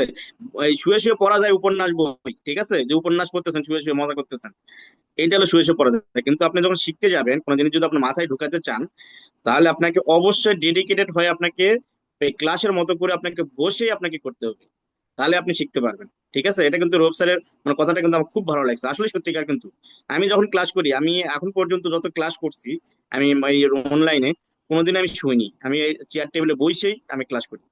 ঠিক আছে। বই নিয়ে খাতা নিয়ে মানে কলম নিয়ে বসি আমি, এরকম মানে একদম ডেডিকেটেড ভাবে ক্লাসগুলো করতাম আমি। তো আমার চেষ্টা ছিল, চেষ্টার জন্য কিন্তু আমি কিন্তু আপনাদের কিন্তু শিখাইতে পারতেছি, তাছাড়া কিন্তু আমার সম্ভব না এতগুলো এতগুলো এই ম্যাথমেটিক্স করা, এই যে একটা যে ম্যাথমেটিক্স তৈরি করা ভাই, এই যে এই জিনিসটা যে তৈরি করা আপনি, আমি আমি তো সব সাজা কোনো জায়গাতে হেল্প নিচ্ছি, কোনো জায়গায় নিজে তৈরি করছি। তো একটা ম্যাথমেটিক্স তৈরি করা, সলিউশন করা, এটা কিন্তু মানে অনেক সময়ের ব্যাপার। এটা 2 দিন সময় লাগে আমার এই জিনিসটা তৈরি করতে, বুঝছেন, যে হ্যাঁ একটা ভাই, ম্যাথমেটিক্যালি এটা মানে কি কি টার্ম দেওয়া যায়, এটা অনেক কি ধৈর্যের টার্ম গুলো বিষয়। থাকবে, হ্যাঁ কোন টার্ম গুলো বুঝবে কিভাবে। তো এগুলো করতে যায় কিন্তু আমার 2 দিন সময় লাগে এখানে। আমি তো মানে মানে কাজের ফাঁকে ফাঁকে আমি করি, ভাই ঠিক চিন্তা আছে। করি এত সময় পান কিভাবে আপনি, আমি সেইটাই চিন্তা করি। আমি কিন্তু কাজের ফাঁকে ফাঁকে এই জিনিসগুলো কিন্তু তৈরি করি, ঠিক আছে। কিন্তু এটা আপনি যদি মনে করেন যে এটা যদি হুট করেই তৈরি হয়ে যায়, মানে কোনো বই থেকে কপি করতেছি, এরকম না কিন্তু। আমি প্রত্যেকটা জিনিস কিন্তু মানে বই থেকে নেই, কিন্তু আমি কিন্তু মডিফাইড করি। এখানে আপনি দেখবেন আপনি কোথাও পাবেন না, এটা এটা কোথাও পাবেন না, কারো বইতে পাবেন না এগুলো অঙ্ক, ঠিক আছে। আমি কিন্তু মডিফাইড করি, অনেক কিছু মডিফাইড করি, ঠিক আছে। আমি এই যে জুসের ইয়েটা যখন নিছি, আমার ফ্যাক্টরি থেকে একজন আমার এক ফ্যাক্টরি থেকে নিয়ে আমি কিন্তু আরো জুসের ইয়াগুলো আরো শুনছি আমার স্যারের কাছ থেকে, এখানে কি হয় এখানে কি হয়, হ্যাঁ এগুলা জিনিস কিন্তু শুনে কিন্তু আরো ওদের কাছ থেকে 9.1 নিয়ে ওইখান থেকে ডাটা নিয়েও করছি এখানে, ঠিক আছে। তো এগুলা জিনিস ওই জন্য বলতেছি যে এত সোজা মনে করিয়েন না যে এই জিনিসগুলো কিন্তু এত সোজা ভাবে হয়। তো এই জন্য রিকোয়েস্ট থাকলো যে যারা ক্লাস করবেন তারা ডেডিকেটেড ভাবে করেন, আর যারা করবেন না তাদের দরকার নাই তো ভাই, ঠিক আছে। এটা হলো সিস্টেম। কেউ মনে কষ্ট নিয়েন না, এটা মানে স্যারের কথাটাই বললাম, হ্যাঁ। তো এখানে আমরা দেখেন যে আমরা কিন্তু নিট প্রদেয় কিন্তু আমরা বের করে ফেলছি, ঠিক আছে। 2,22,67,653 করে এটা কি সরকার পাবে না আমাদের ব্যালেন্স, বলেন তো, কে বলতে পারে? এটা সরকার পাবে, বলেন। প্রদেয় সরকার মানে হ্যাঁ, পাবে, লায়াবিলিটি, সরকার পাবে। আমাদের ব্যালেন্স ভাইয়া, এটা আমাদের ব্যালেন্স, এখান এটা থেকে কি আমরা আমাদের পরে ব্যালেন্স, কে মাইনাস বলতে করি। পারে, কে বলতে পারবে, বলেন বলেন বলেন। ভাইয়া এটা পুরোদয় মানে আমাদের সরকার ব্যালেন্স, পাবে। আমরা এটা এটাকে আমাদের balance- পুঁজি করে তারপরে কাজ করব, এটাকে আমরা স্ট্যান্ডার্ড এটা রেখে। সরকারকে দিতে হবে, সরকার। এটা আপনার ব্যালেন্স, এটা আপনার হলো ধরেন যে এখানে না আপনার নিট প্রদেয়টা যেটা আসছে, হ্যাঁ এটা হলো যে এত টাকা নিট আছে এখানে কিন্তু আপনার দেখাই যাচ্ছে যে এটা আপনার নিট প্রদেয় বলতে আপনার ট্রেজারি করতে হবে। আপনি দেখছেন, আমি বারবার করে বলছিলাম একটা জিনিস, যদি নোট 34 বা 35-এ আসে এই জিনিসটা বোঝা যায় ভালো আরো। তো আমি নোট 34-এ আপনি যখন দেখবেন যে আপনার প্লাস থাকবে, ঠিক আছে, এখানে তো প্লাস আছে তাই না, এখানে তো মাইনাস নেই। মাইনাস থাকলে আমরা পেতাম। মাইনাস থাকলে মাথায় রাখবেন যে আপনি পাইতেন এটা, যে আপনার এটা আর ট্রেজারি এখানে আর এখানে দেওয়া লাগতেছে না আমার, ঠিক আছে। নিট প্রদেয়ের জন্য আমার ট্রেজারি দেওয়া লাগতেছে না। আর এখন যেহেতু প্লাস আছে, এটা এটা সবসময় মুখস্থ রাখেন, যদি প্লাস থাকে সেক্ষেত্রে আপনাকে সবসময় মাথায় রাখবেন যে এটা আমার ট্রেজারি আসবে, ঠিক আছে। এখন যদি আপনার 2 কোটি টাকা এখানে আছে, ঠিক আছে, আপনার এখন যদি সমাপনী জেদ থাকে, আপনার যদি 3 কোটি, সেক্ষেত্রে আপনার ট্রেজারি জমা করতে হবে না, কিন্তু আপনার এখানে প্রথমে দেখতে হবে যে আপনার ট্রেজারি আসতেছে, মানে এখানে আপনার ট্রেজারির জন্য এই নিট প্রদেয়টা প্লাস হয়েছে, মানে সরকার পাচ্ছে আপনার কাছ থেকে, আপনার ব্যালেন্স কমে যাবে তখন, ঠিক আছে। আর যদি মাইনাস থাকতো তাহলে কি হতো, আপনার ব্যালেন্স ব্যালেন্স যদি থাকে তাহলে ব্যালেন্সটা কি বেড়ে যাবে না তখন, তখন কিন্তু ব্যালেন্স বেড়ে যেত, ঠিক আছে। এটা কে বোঝেন না বলেন তো। আপনার নিট প্রতিও যদি প্লাস থাকে তাহলে বুঝবেন যে সরকার পাবে, এই টাকাটা পুরাটাই সরকার পাবে, আপনার ব্যালেন্স থেকে দেন বা ট্রেজারি দেন, ঠিক আছে। জি স্যার, আর যদি আর যদি মাইনাস থাকতো তাহলে আপনার মাথায় রাখতে হতো যে সরকার পাবে না, এটা আমি আরো পাবো, আমার ব্যালেন্স আর ওটা যোগ হবে, ঠিক আছে। ঠিক আছে ভাই। হ্যাঁ, এখন দেখেন যে আমরা 35 নোট যখন করবো, তখন 35 নোট যখন আপনি খেয়াল করবেন, তখন 35 নোটটা কি বলেন তো। 35 নোটটা হলো সমাপনী জেরের সাথে কি হয়, মাইনাস হয়। নিট প্রত্যয়টা সমাপনী জেরের সাথে মাইনাস হয়ে নোট 35টা হয়। তাহলে সমাপনী জের আমাদের বলছিলাম যে 65,000 টাকা আছে মাত্র, ঠিক আছে। তাহলে আমি এই যেখানে দেখেন নোট 52 থেকে দেখেন এই যে 52 প্লাস 56টা আমাদের নাই। তো এই যে দেখেন বসে দিচ্ছি, তাহলে আমার এখনো 65,000 থেকে মাইনাস করলে এখন দেখেন 2,22,00,000, এই যে দেখেন 2,000, তো 67,000 থেকে 2,000 এখানে প্লাস আছে, ঠিক আছে। এই প্লাস মানেই এই দেখেন আমরা ট্রেজারি চলে আসছে এখানে, ঠিক আছে। এটা আপনার ট্রেজারি দিতে হবে, এই যে 2 কোটি এত টাকা ট্রেজারি দিতে হবে। এই যে যেহেতু প্লাস, এখানে যদি মাইনাস থাকতো তাহলে কি হতো, আমাদের ব্যালেন্সে যোগ হতো না। এর আগে দেখাইছে অঙ্কগুলোতে কিন্তু দেখাইছে মাইনাস ছিল, আমাদের ওখানে যে ব্যালেন্স আছে যোগ হয়ে গেছে, ঠিক আছে। হ্যাঁ হ্যাঁ এখন নোট 36টা হলো সম্পূরক শুল্কের জন্য, হ্যাঁ সম্পূরক শুল্কের নেট প্রদেয় কত, সম্পূরক শুল্ক দেখেন এই যে সম্পূরক শুল্ক যত আসছিল, হ্যাঁ এই 38, 39, 40 এগুলো কি আপনারা জানেন, এই নোটগুলো কি? এখানে 38 হলো এই যে এসডি এসডি আছে যে ইনক্রিজিং, 39 হলো ডিক্রিজিং, হ্যাঁ। আর 40 হলো এক্সপোর্ট করলে যেটা হয় ডিক্রিজিং আসে সেইটা, এগুলা হলো এসডির জন্য। তো এগুলা আমার নাই, একটাও নাই। যেহেতু নাই তাহলে আমার এই যে এত টাকায় থাকলো নিট, দেখছেন প্রোদিয়াম আছে প্লাস, প্লাস মানে কি সরকার পাবে নাকি?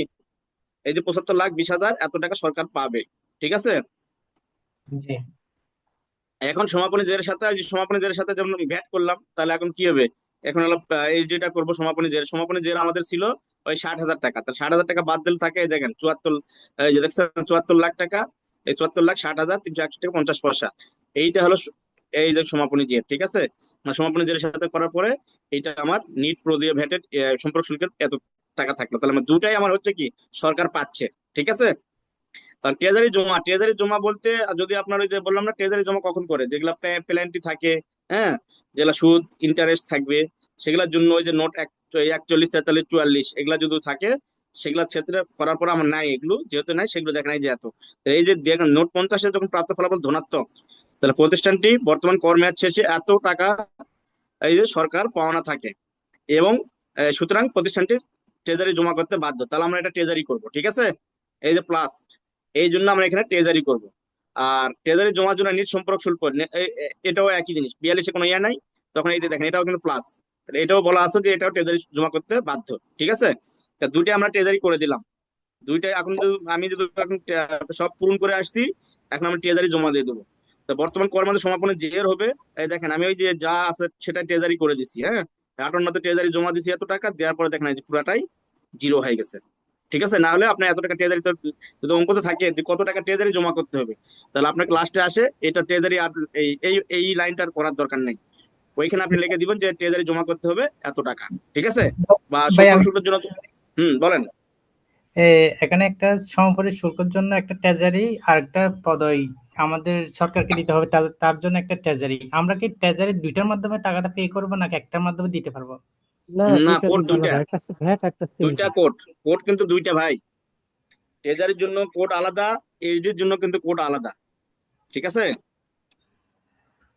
জি ভাই একটু হ্যাঁ, দুইটা কোডে হবে, কিন্তু দুইটা কোডে দুইটা ট্রেজারি হবে, ঠিক আছে। আমরা দুইটা কোডটা দেখাচ্ছি আপনাকে, আমরা যখন 9 যাচ্ছি তখন আপনাকে দেখাচ্ছি এটা, ঠিক আছে। দুইটা টাকা দুইটা টাকাটা আমি একবার মধ্যে পে করতে পারবো না চাইলে? না না না না, সুযোগ নেই, এটা করতে পারবেন না কিন্তু, তাহলে আপনার ভ্যাট ওটা ভ্যাটের ইয়াকে যোগ হবে, কিন্তু এইচডি কোডটা আলাদা, এইচডি তে হিসাব হবে না তখন, ঠিক আছে। হ্যাঁ ঠিক আছে ভাই। একসাথে করতে পারবেন না, ওর কোড তো আলাদা করে দেওয়াই আছে আপনার। আপনি যখন করতে যাবেন ওখানে লেখাই আছে যে এইচডি ট্রেজারি আর হলো ভ্যাটের ট্রেজারি দুটোই আলাদা আছে, ঠিক আছে। তো হ্যাঁ, সেক্ষেত্রে আপনাকে তো বলে দেওয়া আছে, তাহলে আপনি কেন একটাতে করবেন বলেন, না আমি ঠিক আছে। আমি একটার মাধ্যমে দিলেও জিরো হয়ে যাচ্ছে, দুইটার মাধ্যমে দিলেও জিরো আসতেছে। না, আমরা আপনি দুটোর মাধ্যমে দিলে আপনি কেন, আপনার তো ট্রেজারি, আপনি তখন তো আপনি দেখাতে পারবেন না, জিরো তো হবে না। আপনি কিন্তু জিরো হবে না, আপনি যখন 9.1 করতে যাবেন তখন কিন্তু জিরো হবে না, জানেন। একটু আমি 9.1 দেখাচ্ছি আপনাকে, 9.1 দেখলে বুঝতে পারবেন এটা। তখন আপনি দেখবেন যে ওই ঘরটাতে না দিলে, ওই ঘরটাতে যদি না দেন, ঠিক জিরো আছে, হবে না। যদি আপনি জিরো হবে না, ক্লিয়ার। হ্যাঁ ঠিক আপনাকে আছে। দেখাচ্ছেন, দেখেন আমি সম্পর্ক শুল্ক ভ্যাট কিন্তু আলাদা জিনিস, ঠিক আছে, এই জন্য এটা আলাদা আলাদা পার্ট কিন্তু। তো এই জন্য আপনার একটু আলাদা ভাবে কিন্তু এটার জন্য তাহলে তো ওই সম্পর্ক শুল্কের জন্য তো ওপেনিং ব্যালেন্স তো আলাদা থাকতো না, তাই না?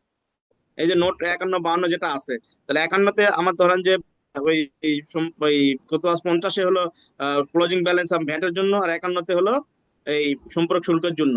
তা আলাদা আলাদা, তা আলাদা আলাদা যদি আপনি ট্রেজারে যদি না দেন, তাহলে তো ওইখানে যে আপনার ক্লোজিং ব্যালেন্স যে আলাদা আলাদা আছে, তো ওইখানে যাতে হিট করবে না, তাই না। হ্যাঁ ঠিক আছে ভাই। ওইটা আমি দেখাচ্ছি আপনাকে, দেখলে বুঝতে পারবেন। এটার ক্ষেত্রে আমরা তাই করছি, সময় 66-র জন্য এই যে দেখেন ট্রেজারিটা জমা করছি, করে দেওয়ার পরে এটাও জিরো হয়ে গেছে, ঠিক আছে। এই হলো অঙ্ক।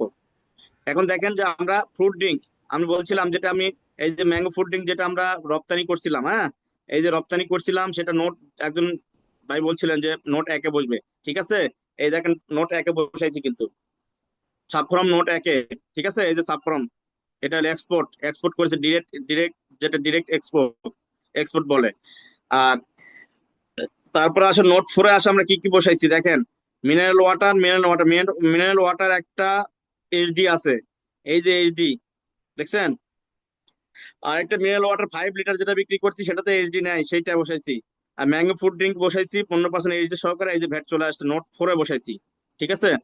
আর নোট 14 এখন হলো পার্সেস যেটা করছি, পার্সেসের ম্যাঙ্গো পাল্প করছি, কার্টন করছি 15%, ঠিক আছে। এই যে 15% দুইটা, এই 15%-এর দুইটা প্যাট রেজেন দেয়নি এখানে, ও না এখানে প্যাট রেজেন তো হবে না, লোকালি আমরা কিনছি না, লোকালি কোনটা কোনটা কিনছি, ম্যাঙ্গো পাল্প আর কার্টন কিনছি লোকালি, তাহলে নোট 14 হলো লোকালি, ঠিক আছে। আর নোট 15 যে প্যাট রেজেন আমরা কিনছি, যে প্যাট রেজেন যেটা কিনছিলাম সেটা হলো আমদানি করছিলাম, এই যে নোট 15-তে বসাইছি, ঠিক আছে।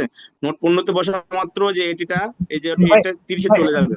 ভাই একটু আস্তে আস্তে একটু, আর একটু মানে আমাদের 9.1টা একটু দেখার জন্য একটু ধীরে ধীরে ধীরে আর একটু স্লো ভাবে। আচ্ছা হ্যাঁ আচ্ছা আচ্ছা, ঠিক আছে, আপনি তারপরে এটা ডাউনলোড দিয়ে দেখিয়েন, আচ্ছা ডাউনলোড দিয়েন, কিন্তু এটা আমি দিয়ে দেবো, ডাউনলোডটা দিয়ে দিয়েন, দিয়ে সুন্দর করে হ্যাঁ দেখবেন। এই দেখেন আমরা যে নোট 14 যখন উপকরণ ক্রয় করছি, হ্যাঁ লোকালি যেটা ক্রয় করছি সেটা আমরা নোট 14-তে বসাইছি, তাই না। নোট 14-তে পার্সেস গুলা কিন্তু কোথায় বসতে হয়, যেগুলো লোকালি যেগুলা কিনবো আমরা পার্সেস, সেগুলো নোট 14-তে বসবে। তো ম্যাঙ্গো পাল্প যেটা কিনছিলাম সেটা লোকালি কিনছিলাম, সেটা আমরা এখানে বসাইছি ম্যাঙ্গোর পাল্প, এখানে ভ্যালু বসাইছি, ভ্যাট চলে আসছে 15%। আর কার্টন কিনছিলাম স্থানীয় ভাবে, এই যে কার্টনের কোড দিছি কার্টন, হ্যাঁ এই যে ভ্যালু, ভ্যালু আমরা 10 লাখ টাকা এখানে কিনছি, তো সেখানে আমরা এই যে 1.5 লাখ টাকা আমার ভ্যাট চলে আসছে, এটা হলো লোকালি, ঠিক আছে। আর পেয়ার রেজিনটা আমদানি করছিলাম আমরা, পেয়ার রেজিন আমদানি করলে আপনার নোট 15-তে, নোট 15-তে আমরা বসাইছি, দেখেন এই যে ইনভয়েস, এই যেটা আমরা পূর্ণ ঘোষণা নম্বর, ডেট, হ্যাঁ অফিস কোড, এই আইটেম নাম্বার, সিপিসি কোড, ঠিক আছে, গুডস সার্ভিস, অটো চলে আসবে। আপনার হলো যখন আপনি ইয়ে করতে যাবেন, যখন আপনি আপনি যখন করতে যাবেন অনলাইনে, তখন আপনার এই যে বিলিমেন্টের নাম্বারটা দিলেই, এই যে পূর্ণ ঘোষণা নাম্বারটা দেওয়া মাত্র, ওখানে সার্চ দেওয়া মাত্র, এটা দেওয়া মাত্র সবগুলো চলে আসবে ডাটা, ঠিক আছে। এখানে আর অন্য কিছু দেওয়ার দরকার নেই, এখানে ডাটা দেওয়া মাত্র সব চলে আসবে। এটা এটা হলো নোট 15। আর নোট 16-তে আমরা কোনটা বসাবো, ইলেকট্রিসিটি বিল আছে না একটা, আমি বললাম ওইখানে কিন্তু ইলেকট্রিসিটি বিল, ইলেকট্রিসিটি যেখানে, এই যে আমি আমরা এখানে ভ্যাটেবল ভ্যালুটা বসাচ্ছি, 1 লাখ টাকা বসাইনি কিন্তু, এখানে কিন্তু যেটা ভ্যাটেবল ভ্যালু আছে সেটা বসাইছি, এটা দেখেন এই যে 4,761 টাকা 90 পয়সা, এটা ভ্যাট চলে আসছে এখানে, ঠিক আছে। আর এইখানে স্টেশনারি যেটা আসলো আমাদের নোট 21-এ, স্টেশনারি যেহেতু দোকানদারের কাছ থেকে কিনছিলাম, এই যে এখানে স্টেশনারি লেখছি, নোট 21-এ বসাইছি, যেহেতু আমি রিবেট পাবো না, যেহেতু চালান আছে, সেক্ষেত্রে আমরা নোট 21-এ বসাইছি। এই দেখেন দোকানদারের কোড দিয়ে দিছি, দোকানদার থেকে কিনছি, এই যে 40,000 টাকা 4,000 টাকা, ঠিক আছে। তারপরে দেখেন নোট 24-এ, নোট 24-এ কোনটা বসবে, যেটা আমরা ওই যে দোকানদারের কাছ থেকে কিনলাম, তাই না, যে দোকানদারের কাছ থেকে যেটা কিনছি সেটা আমরা ভিডিএস কাটছিলাম, সেটা সার্টিফিকেটটা দিয়ে দিছি, সেটার এই যে আমরা 40,000 টাকা ভ্যালু আর 4,000 টাকা ভ্যাট, ঠিক আছে, এই যে নোট 24-এ দেখাই দিছি ইনক্রিজিং অ্যাডজাস্টমেন্ট।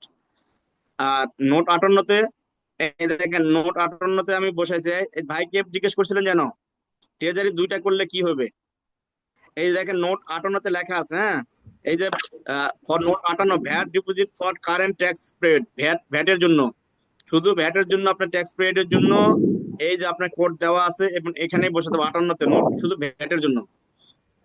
আর এইখানে দেখেন লেখা আছে HD deposit for the current tax paid, দেখেন লেখা আছে নোট 59-এ। তাহলে আপনি কি আলাদা আলাদা করতে হবে না একসাথে করলে হবে বলেন এখন, বুঝছেন যে ভাই প্রশ্ন করছিলেন, দেখেন ভাই আবার একটু এটা আলাদা করতে হবে, আলাদা আলাদা করতে হবে, এই আসলে যে কোড নাম্বার আলাদা, বিডিএস এর কোডটা তো আলাদা না। না ভিডিএস এর কোড আলাদা আবার না, ভিডিএস এর হলো আপনার ট্রেজের ভ্যাটের জন্য, ওটা ভ্যাট, তো ভিডিএসটা কি ভ্যাট না, ব্যাটে যেটা দেবে ওইটাই এইখানে বিডিএস এর কোড। এই 58-তে না না, সেটা এই না, 58 বিডিএস কোডে এর যে বসাতে হবে, ট্রেজারি জমা দেওয়ার কোড সেটা কি আলাদা না?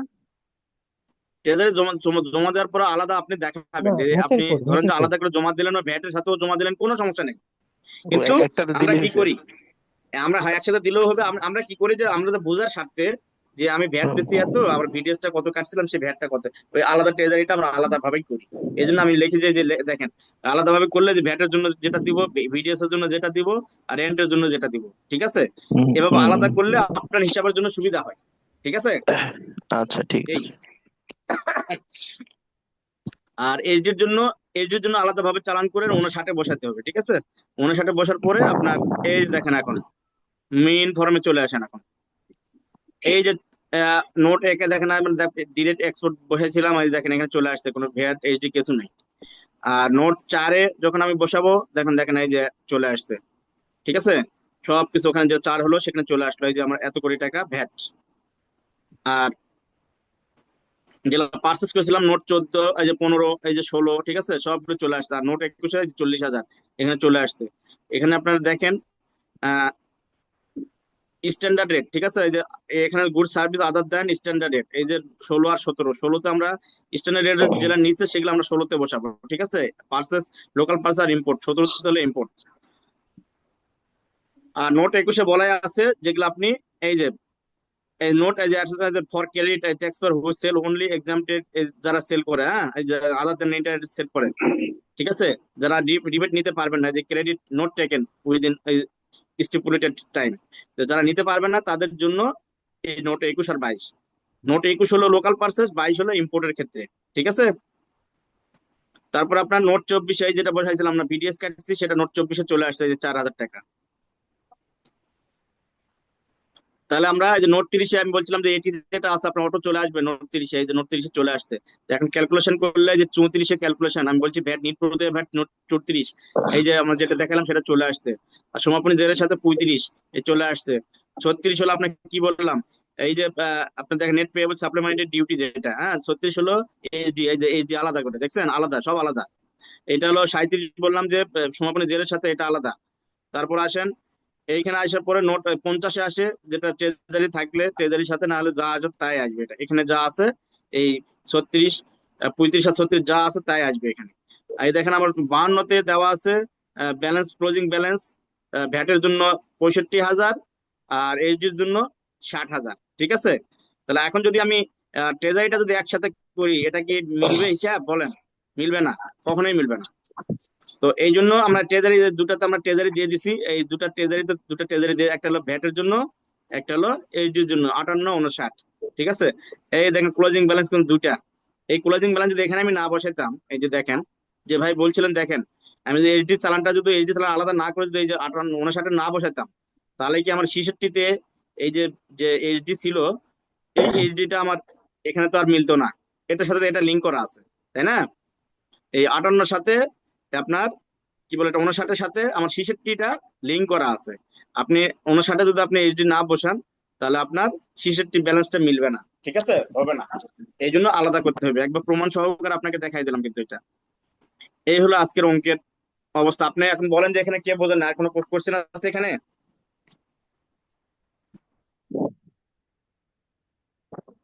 বলেন, কোনো কোশ্চেন আছে? ভাই একটা প্রশ্ন ছিল। হ্যাঁ বলেন। হ্যালো, শুনতে পাচ্ছেন? হ্যাঁ বলেন বলেন বলেন। এবার এটা কথা বলছিলেন যে যে পণ্যের এসপি থাকে তার ভ্যাট 15%, এটা বলছিলেন না? হ্যাঁ হ্যাঁ, এই ভ্যাট কি 5% হতে পারে না যদি এসডি থাকে কোনো পণ্যে? কোনো পণ্য যদি এইচডি থাকে ভ্যাট কিন্তু 5% হবে না। ভাই আমি এই মানে ব্যাপারে একটু ব্যাখ্যা আপনি বললে আমি একটা ব্যাখ্যা দিতে পারি ভাই, মানে স্পেসিফিক কোনো ইয়া নাই, লতে নাই, আপনি বললে আমি একটা ইয়ে দিতে পারি। বলেন বলেন। সাপ্লিমেন্টারি ডিউটি হচ্ছে আসলে ভ্যাটের অতিরিক্ত, সাপ্লিমেন্টারি বলতে আসলে অতিরিক্ত বোঝায়। তো ভ্যাট যখন ইম্পোজ করার জায়গা থাকে না, ভ্যাট স্ট্যান্ডার্ড রেট হচ্ছে 15%। তো যখন কোনো পণ্যকে নিরুৎসাহিত করে তখন ওটার উপর সাপ্লিমেন্টারি ডিউটি করে বা আরডি করে বা কাউন্টার ভেলিং, বিভিন্ন রকম ইয়ে আছে, চার্জ করে। তো ওইটা যখন স্ট্যান্ডার্ড রেট চলে যায় তখন ওটাকে ওভার হয়ে গেলে তখন ওর উপরে মানে এসডি ইয়া করে আর কি। তার মানে ভ্যাট 15%, ওটা হচ্ছে বাইন্ডিং, ওর উপরে যাইতে গেলে তখন আপনি ভ্যাট দিতে পারবেন না, তখন এসডি বা অন্য কোনো চার্জ বসায় তখন ইয়া করতে হবে। স্পেসিফিক লতে কোথাও নাই যে 15% হতেই হবে। মানে না নামাজের আমি আগে আমি করতে আমি হবে, আসলে এখন উজুটা হয়ে গেছে মানে বাধ্যতামূলক, মানে নামাজ যেহেতু পড়তে হবে উজু করতে হবে, বিষয়টা হচ্ছে এরকম। হ্যালো, নামাজ এটা আপনাকে মেনে নিতে হবে। আপনি যদি কোনো প্রোডাক্টে যদি এইচডি থাকে, এটা আপনি সবসময় মাথায় রাখবেন, তার ভ্যাট হার 15%, আপনার নিচে ভ্যাটের এর হার হবে না, ঠিক আছে। 15% হারে ভ্যাট, যারা এইচডি দিবে তাদের হার হলো 15%, ঠিক আছে। আর কোথাও লেখা নাই যে আপনার এটা এইচডি দিলে যে আপনার 5% ইয়া হবে, এরকম কোনো কোথাও লেখা নেই, হ্যাঁ। এটা কিন্তু একদম কমন জিনিস। রিসেন্টলি গত মাসে একটা ফুড আমি এরকম একটা মূসক পেয়েছিলাম, তাতে 15% মূসক ছিল, আবার একটা ছিল এসডি ছিল, সাথে সেটা ভ্যাট 5% ছিল। মানে আমি না রিপিট এটা করছিলাম বলে এই জন্য বলতেছি যে তাহলে আসলে না আমাদের কোনো গ্যাপ এটা ছিল হবে না, কিনা এটা। হবে না, হবে না, হবে না, হবে না, কখনোই হবে না। ঠিক আছে, আপনার যেগুলোতে সম্পর্ক শুল্ক থাকবে এটাতে এই ব্যাখ্যা আমি কোথাও একটা ছিল, আমি দেখছি, এটা এখন মনে নেই, আমি আচ্ছা দিব নি ব্যাখ্যাটা, ঠিক আছে। হ্যাঁ, আপনার যদি এই যদি ব্যাখ্যাটা সামনে আসে তাহলে একটু নয়তো দিয়ে তাহলে হ্যাঁ আমি দিয়ে সুবিধা দেবো, হয়। আপনি এটা মাথায় রাখেন, ঠিক আছে। এটা এটা এটা তো অবশ্যই যে যাদের এইচডি আছে তাদের ক্ষেত্রে অবশ্যই ভ্যাট 15%, ঠিক আছে, একদম 100%। এটার কোনো বিকল্প নেই, কোনো বিকল্প পথ নেই, ঠিক আছে। ভাই আমি একটা প্রশ্ন করি। বলেন না। এখানে প্রশ্নের মধ্যে আছে এ, উক্ত কর মেয়াদে প্রতিষ্ঠানটি বিদ্যুৎ বিল বাবদ পরিশোধ করেছেন 1 লাখ টাকা, কিন্তু এটার হুম। মধ্যে ব্যাট সহ কিভাবে আপনি ধার্য করছেন সেটা একটু প্রশ্নটা আমার একটা দ্বিধা ও লাগতেছে। আমি বললাম আপনাকে, যখন আপনি বিল যখন পেড করি, হ্যাঁ, যখন বিদ্যুৎ বিল যখন আপনি, ওই জন্য বললাম যে বিদ্যুৎ বিল যখন আপনি পেড করেন তখন কি আপনি ভ্যাট ছাড়া করেন না ভ্যাট সহ করেন? মানে গ্রাহক তো ব্যাট ছাড়াও পে করতে পারে, মানে এ, সেটা তো কিভাবে কেমনে বলবো? কেমনে পেড করেন আপনি? ভ্যাট ছাড়া কেমনে পেড করেন ভাই? আমি তো আমার আমার বাবার জন্মে আমি এখনো কিন্তু আপনি ভ্যাট ছাড়া কিন্তু পেড করতে পারেন। বিদ্যুৎ বিলের আপনার টাকা কে আছে। দিছে? আপনার কে কে ছাড়টা দেয় আপনাকে? ভ্যাট কে ছাড় দেয় এটা? না, বিদ্যুৎ বিল এত টাকা আছে আমরা দিয়ে দিছি, কিন্তু ব্যাট আছে এটা তো বলে না কেউ বিলম্ব। হ্যাঁ ভ্যাট, ওই তো বিদ্যুৎ, আপনি ওই ইনক্লুড জন্যই তো থাকে, দেখেন ইনক্লুড নাই তো থাকে, ওর কখনো। ভিতরে ইনক্লুড আপনি থাকে, বিলটা, দেখেন। আমি বলি বিল বিল বিল কখনো আসে আপনার হাতে? বিল কখনো দেখেন? দেখছি, আমি বিল দেখছি কিন্তু ব্যাটও হ্যাঁ, আছে। বিলটা নিয়ে দেখবেন, বিলটা নিয়ে দেখবেন যে বিল সহকারে আপনার মোট যে টাকাটা সেই টাকাটা আপনি পেড করেন, ঠিক আছে। আপনি কিন্তু ভ্যাট ছাড়া পেড করেন না। আমরা যে ওই যে অনলাইনে যেটা এখন করি আমরা, হ্যাঁ, যেটা প্রিপেড মিটারে করি, এরা হ্যাঁ, দেওয়া মাত্র টাকাটা কেটে নেয় আমার, ঠিক আছে। ভ্যাটটা কেটে স্যার এটা নিয়ে সহজ বাদ বাকি ডেফিনিশন টাকাটা। এরকম, স্যার হুম। সহজভাবে বললে আমরা এরকম বলতে পারি না স্যার, যে যে কোনো সরকারি প্রতিষ্ঠানকে আমরা যখন বিল পেড করি আমরা কখনো এটা হ্যাঁ সরকার অ্যালয় করে না যে আমার ভ্যাটটা ডিডাকশন করতে মানে কাটতে। হ্যাঁ, এটা এটা মাথায় রাখেন, যে কোনো জায়গায় ভ্যাটের যে কোনো জায়গায় আপনি শুধু বিদ্যুৎ বিল না, আপনি একটা সার্টিফিকেট নিতে যান, আপনি একটা ওই যে কি বলে এটা, ওই বিদ্যুতের কোনো কিছু একটা কাজ করতে যান, কোন একটা কি এই ক্লিনিং সার্টিফিকেট না কি বলে একটা, ওই মানে যা কিছু আছে সরকারি, একটা তো পরিবেশ সার্টিফিকেট, আপনি যা কিছু নিতে যান ফায়ার আপনার সার্টিফিকেট। জন্য, হ্যাঁ, ভ্যাটটা আগে কাটবে, তারপর আপনি মূল টাকাটা কাটবেন, কথা বুঝছেন, ভ্যাটটা কেটে নিবি, ঠিক ঠিক আছে। আছে, ঠিক আছে ভাই, বুঝছি। হ্যাঁ হ্যাঁ, এটা মাথায় রাখেন যে এই জন্য বিল বলছে, যে কোনো জায়গায় বিল যদি দেখেন, হ্যাঁ, বিল যদি দেখেন আপনি, তাহলে বুঝবেন যে এটার সাথে ভ্যাট, এটার সাথে ভ্যাট আছে। হ্যাঁ, এই ভাষাটা মাথায় রাখতে হবে ম্যাথের জন্য। এটা মাথায় মাথায় রাখতে হবে যে আমি ম্যাথের ওই যে একটা দিয়েছিলাম আমি, হ্যাঁ, যে হ্যাঁ, আপনার একটা জিনিস দিয়েছিলাম যে কোনটার সাথে ভ্যাট আছে কোনটার সাথে ভ্যাট নাই, এরকম একটা কিন্তু ডকুমেন্ট কিন্তু দিয়েছিলাম, আমি ইংলিশ পোস্ট করছি। তো ওইগুলো একটু দেখে নিই, যে এই ভাষাগুলো থাকলে ম্যাথমেটিক্স করার জন্য, ধরনের কনসালটেন্ট পরীক্ষার জন্য যদি কেউ করে, তাহলে এই ভাষাগুলো না বোঝার জন্য কিন্তু সে বুঝতে পারবে না তখন ওখানে গিয়ে। এই জন্য এই ভাষাগুলো আপনার ক্লিয়ার হতে হবে, ঠিক আছে। হ্যাঁ, ঠিক ভাই আছে। আমি একটু কোশ্চেন করবো, একটা আমার একটা জানা ছিল ভাই, ইয়াতে বলেন বলেন বলেন বলেন, কোশ্চেন করেন না, বলেন। হ্যাঁ, যদি ইয়া থাকে সমাপনী জেট থাকে, সমাপনী হুম। জেটটা আমি অ্যাডজাস্ট করতে চাইলে বা রিফান্ড নিতে চাইলে, এই রিফান্ড নিতে চাইলে ধরেন যে আমার যদি 2 বছর 3 বছর বা 5 বছর আগে হয়, তাহলে সেক্ষেত্রে কি আমি নিতে পারবো কিনা? কি কি কি 4 বছর 5 বছর? সমাপনী জেটটা ধরেন অনেক পুরানো, আমার হুম। নিতে মানে রিফান্ড নিতে তো কোনো বাধা নাই। রিফান্ড নিতে আপনি নিয়ম আছে তো ভাই, আপনার ক্লেম করতে হবে না আপনি যদি ব্যবসা না করেন না, হ্যাঁ। না এটা কিন্তু আমাদের 6 কর মেয়াদ কিন্তু একটা ইয়ে আছে, না ভাই, এই আমি 6 কর কোশ্চেন মেয়াদ। ভাই আমি কোশ্চেনটা হুম। আরেকবার করি ভাই। মানে একটা হচ্ছে আমার এটির ক্ষেত্রে বলা আছে হুম। 6 কর মেয়াদের মানে ইয়া করতে হবে, আর রিফান্ডের ক্ষেত্রে যেটা বলছে আহ, এটির ক্ষেত্রে এরকম বলছে কিনা, যে এটির ক্ষেত্রে বলছে ছয় রিফান্ড ক- কোনটা আসে? রিফান্ড রিফান্ড আসলে তো আপনি এটি আসে, আর ভ্যাট যেটা, ভ্যাট তো আসে না এখানে, তো ভ্যাট বলতে যেগুলো রিবেট নিবেন, যেমন আপনি এক্সপোর্টের ক্ষেত্রে, যদি আপনি জি ভাই। গার্মেন্টস সেক্টর হন বা এক্সপোর্ট করেন, সেই হুম, ক্ষেত্রে হুম। আপনার ভ্যাটের কিছু ক্লেম আসে। আচ্ছা, তাহলে যারা ভ্যাটের, আমি ধরে তাহলে আমি ধরে নিচ্ছি আপনাদের যে ভ্যাটের রিফান্ড যেটা টাকা আসবে আসে, সেটা আপনি এটি। তো কাজ করতেছেন, আমি বলি আপনি যদি, আপনি যখন বন্ধ হয়ে যাবে প্রতিষ্ঠান বা বন্ধ হয়ে যাচ্ছে বা আপনি বিজনেস করবেন না, আপনি তো তখনই সাথে সাথে তো আপনি ক্লেম করবেন, জি তাই না? জি। তার মানে আমি যদি এরকম হয় ভাইয়া, এখানে যে ইস্যু আছে আপনার 6 কর মেয়াদ পরে যে, যদি 6 কর মেয়াদ পার হয়ে যায় তাহলে এর হুম, আগের যত বছর পুরনোই হোক না কেন আমি করতে পারবো, সমস্যা নেই। করতে পারবেন, হ্যাঁ, আচ্ছা, করতে তাহলে পারবেন তো, ক্লিয়ার, থ্যাংক ঠিক ইউ। আছে। হ্যাঁ, আসসালামু আলাইকুম। আর কারো প্রশ্ন আসছে বলেন। আচ্ছা, গার্মেন্টস সেক্টরে কেউ আছেন এখানে? জি স্যার, আছি। আচ্ছা, গার্মেন্টস সেক্টরে থাকেন আপনি, সাব কন্ট্রাক্টটা বোঝেন আপনি? সাব কন্ট্রাক্ট স্যার বলেন না, শুনি আমি একটু, হয়তো বা আচ্ছা আচ্ছা একটু আমি বলি, আইডিয়া। আচ্ছা আমি বলি আপনাকে, ধরেন আহ, আহ, একজন হলো রপ্তানিকারক, ধরেন গার্মেন্টস সেক্টর, আর একটা দুটাই হলো বন্ডেড প্রতিষ্ঠান, ঠিক আছে। তো একজনের কাছ থেকে সে ফেব্রিক বানায় নিবে, যারা এক্সপোর্ট 100% এক্সপোর্ট যারা করে, তারা আমার কাছ থেকে, ধরেন যে আমি বন্ডেড প্রতিষ্ঠান, আমার কাছ থেকে ফেব্রিক বানায় নিবে, হ্যাঁ। তো আর ওদের সাব কন্ট্রাক্ট হলো যে আমার কাছ থেকে সে আহ, তারা সুতাটা আমাকে দিয়ে দিবে, সুতা সে দিয়ে দিবে, আর আমি ফেব্রিক বানায় ওনাদেরকে দিয়ে দেবো, ঠিক আছে। তো সেক্ষেত্রে আমিও ধরেন যে আমিও তো প্রচ্ছন্ন রপ্তানিকারক হয়ে গেলাম ওদের সাথে। তো প্রচ্ছন্ন রপ্তানিকারক সাব কন্ট্রাক্টে বলা হলো যে আমি সুতা ওরা দিয়ে দিবে, আমি বানায় দেবো। তো এই ক্ষেত্রে যে ওই যে চুক্তিভিত্তিক যে উৎপাদন, তাই না? তো চুক্তি ভিত্তিক যখন উৎপাদন, তখন আমি ধরেন যে ওরা প্রোডাক্ট আমাকে দিবে 6.4 এর মাধ্যমে, আমি 6.5 রিসিভ করে আবার প্রোডাক্ট যখন দিব, তখন 6.4 এর মাধ্যমে প্রোডাক্টটা দিয়ে দেবো। আর যখন আমার কমিশন চার্জ যেটা হবে, যেটা আমাদের কমিশন যেটা নেওয়ার, বা এত ইয়াকের জন্য, এত গজের জন্য, বা এত মিটারের জন্য এত টাকা করে, তো এই টাকাটার উপর তো কমিশনের উপর একটা ভ্যাট আছে 15%। এই ভ্যাটটা কি মওকুফ পাওয়া যায় ওইখানে, এটা জানেন? না স্যার, আসলে স্যার আমরা মানে আমাদের সাবকন্ট্রাক্ট এখন ওইভাবে দেওয়া হয় না। তো আমি আসলে স্যার এরকম ডিপলি স্যার এটা দেখি নাই। আমি, আপনি যদি বলেন স্যার, আমি এটা দেখে আমি তো আপনারকে অবশ্যই অবশ্যই, জিনিসটা। আমি এই জন্যই বলছি, তো আজকে আপনার গুরুত্ব দিতে হবে এরকম না। আপনি যেহেতু জি স্যার। আছেন একটা একটা প্রতিষ্ঠানে আছেন, যেহেতু আমরা জি স্যার, গার্মেন্টসে নাই, হ্যাঁ। অবশ্যই। তো আপনি যেহেতু জি আছেন, তো স্যার, আপনার জন্যও দরকার এটা, ঠিক আছে। অবশ্যই এটা অবশ্যই আপনার জন্য দরকার, স্যার। আপনার আপনার শেখার জন্য দরকার।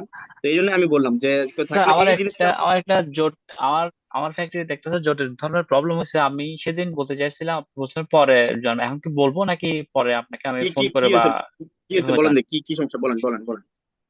এটা হচ্ছে স্যার জটিল সব সমস্যা হচ্ছে আমাদের কোম্পানিকে লাস্ট 5 ইয়ার্সে ওই ভ্যাট কোম্পানি, ভ্যাট অথরিটি থেকে আমাদের 15 কোটি টাকার একটা আপনার পেনাল্টি করছে। এখন হুম পেনাল্টি করার পর আমরা কিছু চ্যালেঞ্জ করে আমরা এটা 13 কোটিতে আনছি। এখন 13 কোটির নিয়ম হচ্ছে কি, আমরা যখনই ট্রাইব্যুনাল, এটা আমার কেসটা ট্রাইব্যুনালে চলে গেছিল। এখন হুম ট্রাইব্যুনালে আপিল করার জন্য আমাকে 10% দিয়ে তারপর আপিল করতে হয়েছিল, যেটা আপনার এক হুম কোটি তেত্রিশ হুম লাখ টাকা আমি পে করছি।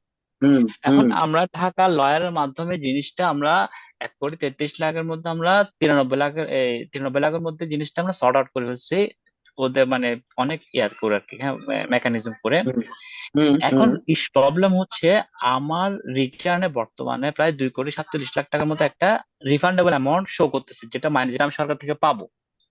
হুম এখন হুম ভ্যাট অফিস থেকে আমাকে এখনো সে ক্লিয়ারেন্সটা দেয় নাই যে কি আমরা যে এই 5 বছরের যে কেসটা আমরা যেহেতু 93 লাখ টাকায় আমরা সেটেল হয়ে গেছে গা। তো 1 কোটি 33 আর 93 লাখের মধ্যে স্যার একটা গ্যাপ আছে না 40 লাখের মতো। হুম ওই টাকাটা এখন আমাকে আমার রিটার্ন থেকে অ্যাডজাস্ট করতে হবে। এখন স্যার এই আমরা ওই অ্যাডজাস্টটা কিভাবে করতে পারি? স্যার আমার কোশ্চেন আপনি। অ্যাডজাস্ট বলতে আপনি আপনি তো এখন সরকারের কাছ থেকে আরো তো 40 লাখ টাকা পাবেন এখন। না স্যার, ওইটা আমাকে বলছে যে কি আমাকে আমার লয়ার যেটা ঢাকা থেকে আসছে, উনি আমাকে অ্যাডভাইস করছে যে কি ওই যে অ্যামাউন্টটা আমার 1 কোটি 33 লাখ, যেটা আমি অলরেডি পে করে দিচ্ছি ট্রেজারি করে, কিন্তু আমার হুম অ্যাকচুয়াল সেটেলমেন্ট অ্যামাউন্ট হচ্ছে 93 লাখ টাকা। তাইলে হুম। ব্যালেন্সটা আমি এক্সেস পে করছি সরকারকে। ওই টাকাটা বলছে আপনি কি আমাকে প্রতি আপনি মাস। 93 টাকা, আমি বলি আপনার তো ব্যালেন্সে চলে আসবে, যোগ হবে তো ভাই এটা।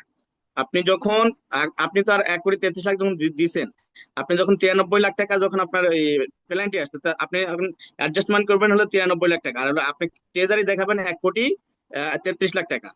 জি, আপনি কি এটা এভাবে দেখাইছেন, না এটা পুরোটাই আপনি আগে অ্যাডজাস্টমেন্ট করে দিছেন, যে ওই এক কোটি রাইট। আমি তেত্রিশ লাখ আগে আগে 1 কোটি 33 লাখ টাকা আমি দিয়ে দিচ্ছি, ইনক্রিজ এর জন্য দেখাই দিচ্ছি আমি জিনিসটা। ওইটা তো আমার আপনি মাইনাস, এখন মাইনাস এটা বেড়ে গেছে আমার অনেক। ওটা কি আপনি মানে মাইনাস বলতে আপনি তো পাবেন রিফান্ডেবলটা। এখন। আমি বাবা ওটা ডিফেন্ডেবল কি অ্যামাউন্টটা আপনি বেড়ে না গেছে। যখন দেখাইছেন, যখন আপনি ট্রেজারিটা দেখাইছেন তখন কি আপনি ইয়েকে দেখেননি, ইনক্রিজিং অ্যাডজাস্টমেন্টে দেখেননি? জি দেখাইছি। ইনক্রিজিং অ্যাডজাস্টমেন্ট ও দেখলে তো না আপনার না মাইনাস না, হবে না। সরি দেখাইনি তখন এটা আমি এখন অ্যাডভান্সে রেখে দিছি। আপনি তখন কিন্তু দেখানো উচিত ছিল এটা, বুঝছেন, যে আপনি ইনক্রিজিং না দিলে তো আপনার মাইনাস থাকবেই, এটা আপনি ট্রেজারি দেখলে তো মাইনাস থাকবেই। ঠিক আছে, আপনি কালকে হ্যাঁ স্যার। আমাকে একটু ফোন দেন, সময় করে ফোন দেন, আমি সুন্দরকে আপনাকে বলে দেবো, হ্যাঁ, ক্যালকুলেশন করে একদম স্যার বুঝাই দেবো। আপনি যদি চান আমি কি আপনাকে একটু একটা রিটার্ন কি আপনাকে পাঠাবো? হ্যাঁ, পাঠাতে পারেন, আমি পাঠিয়ে দিয়ে আমি সুন্দরকে আপনাকে বুঝাই দেবো। আচ্ছা, এটা ওকে ক্যালকুলেশন আছে থ্যাংক তো, ইউ স্যার। ক্যালকুলেশন ওটা ক্যালকুলেশন করে স্যার আপনাকে স্যার এই বুঝাই দেবো। সলিউশন একটু আমাকে দিন স্যার, সলিউশন আমার খুব দরকার। হ্যাঁ হ্যাঁ, আমি স্যার দেবো, এটা স্যার কালকে খুব বেশি কালকে টাকা আমাকে দিচ্ছে। দিয়েন। আচ্ছা, কালকে আপনি দিয়েন আমাকে। Okay sir, thank you. Okay sir. হ্যাঁ, ঠিক আছে। তো ঠিক আছে, তাহলে আজকের মতো আমরা এটুকু শেষ করি। সবাই রোজা আছে, সবাই মনে হয় লাগে যাচ্ছে রোজা। আল্লাহ ভাই, আসসালামু আলাইকুম। হ্যাঁ, ওকে ওকে, ঠিক আছে, থ্যাংক তাহলে ইউ এই স্যার, রেকর্ডিং ধন্যবাদ হয়েছে। আপনাকে। ইয়া ভাই, তহিদ ভাই, রেকর্ডিং হয়েছে? হ্যাঁ হ্যাঁ হয়েছে, আলহামদুলিল্লাহ হয়েছে। হ্যাঁ, আচ্ছা আচ্ছা, ঠিক আছে, খেয়াল রাখেন।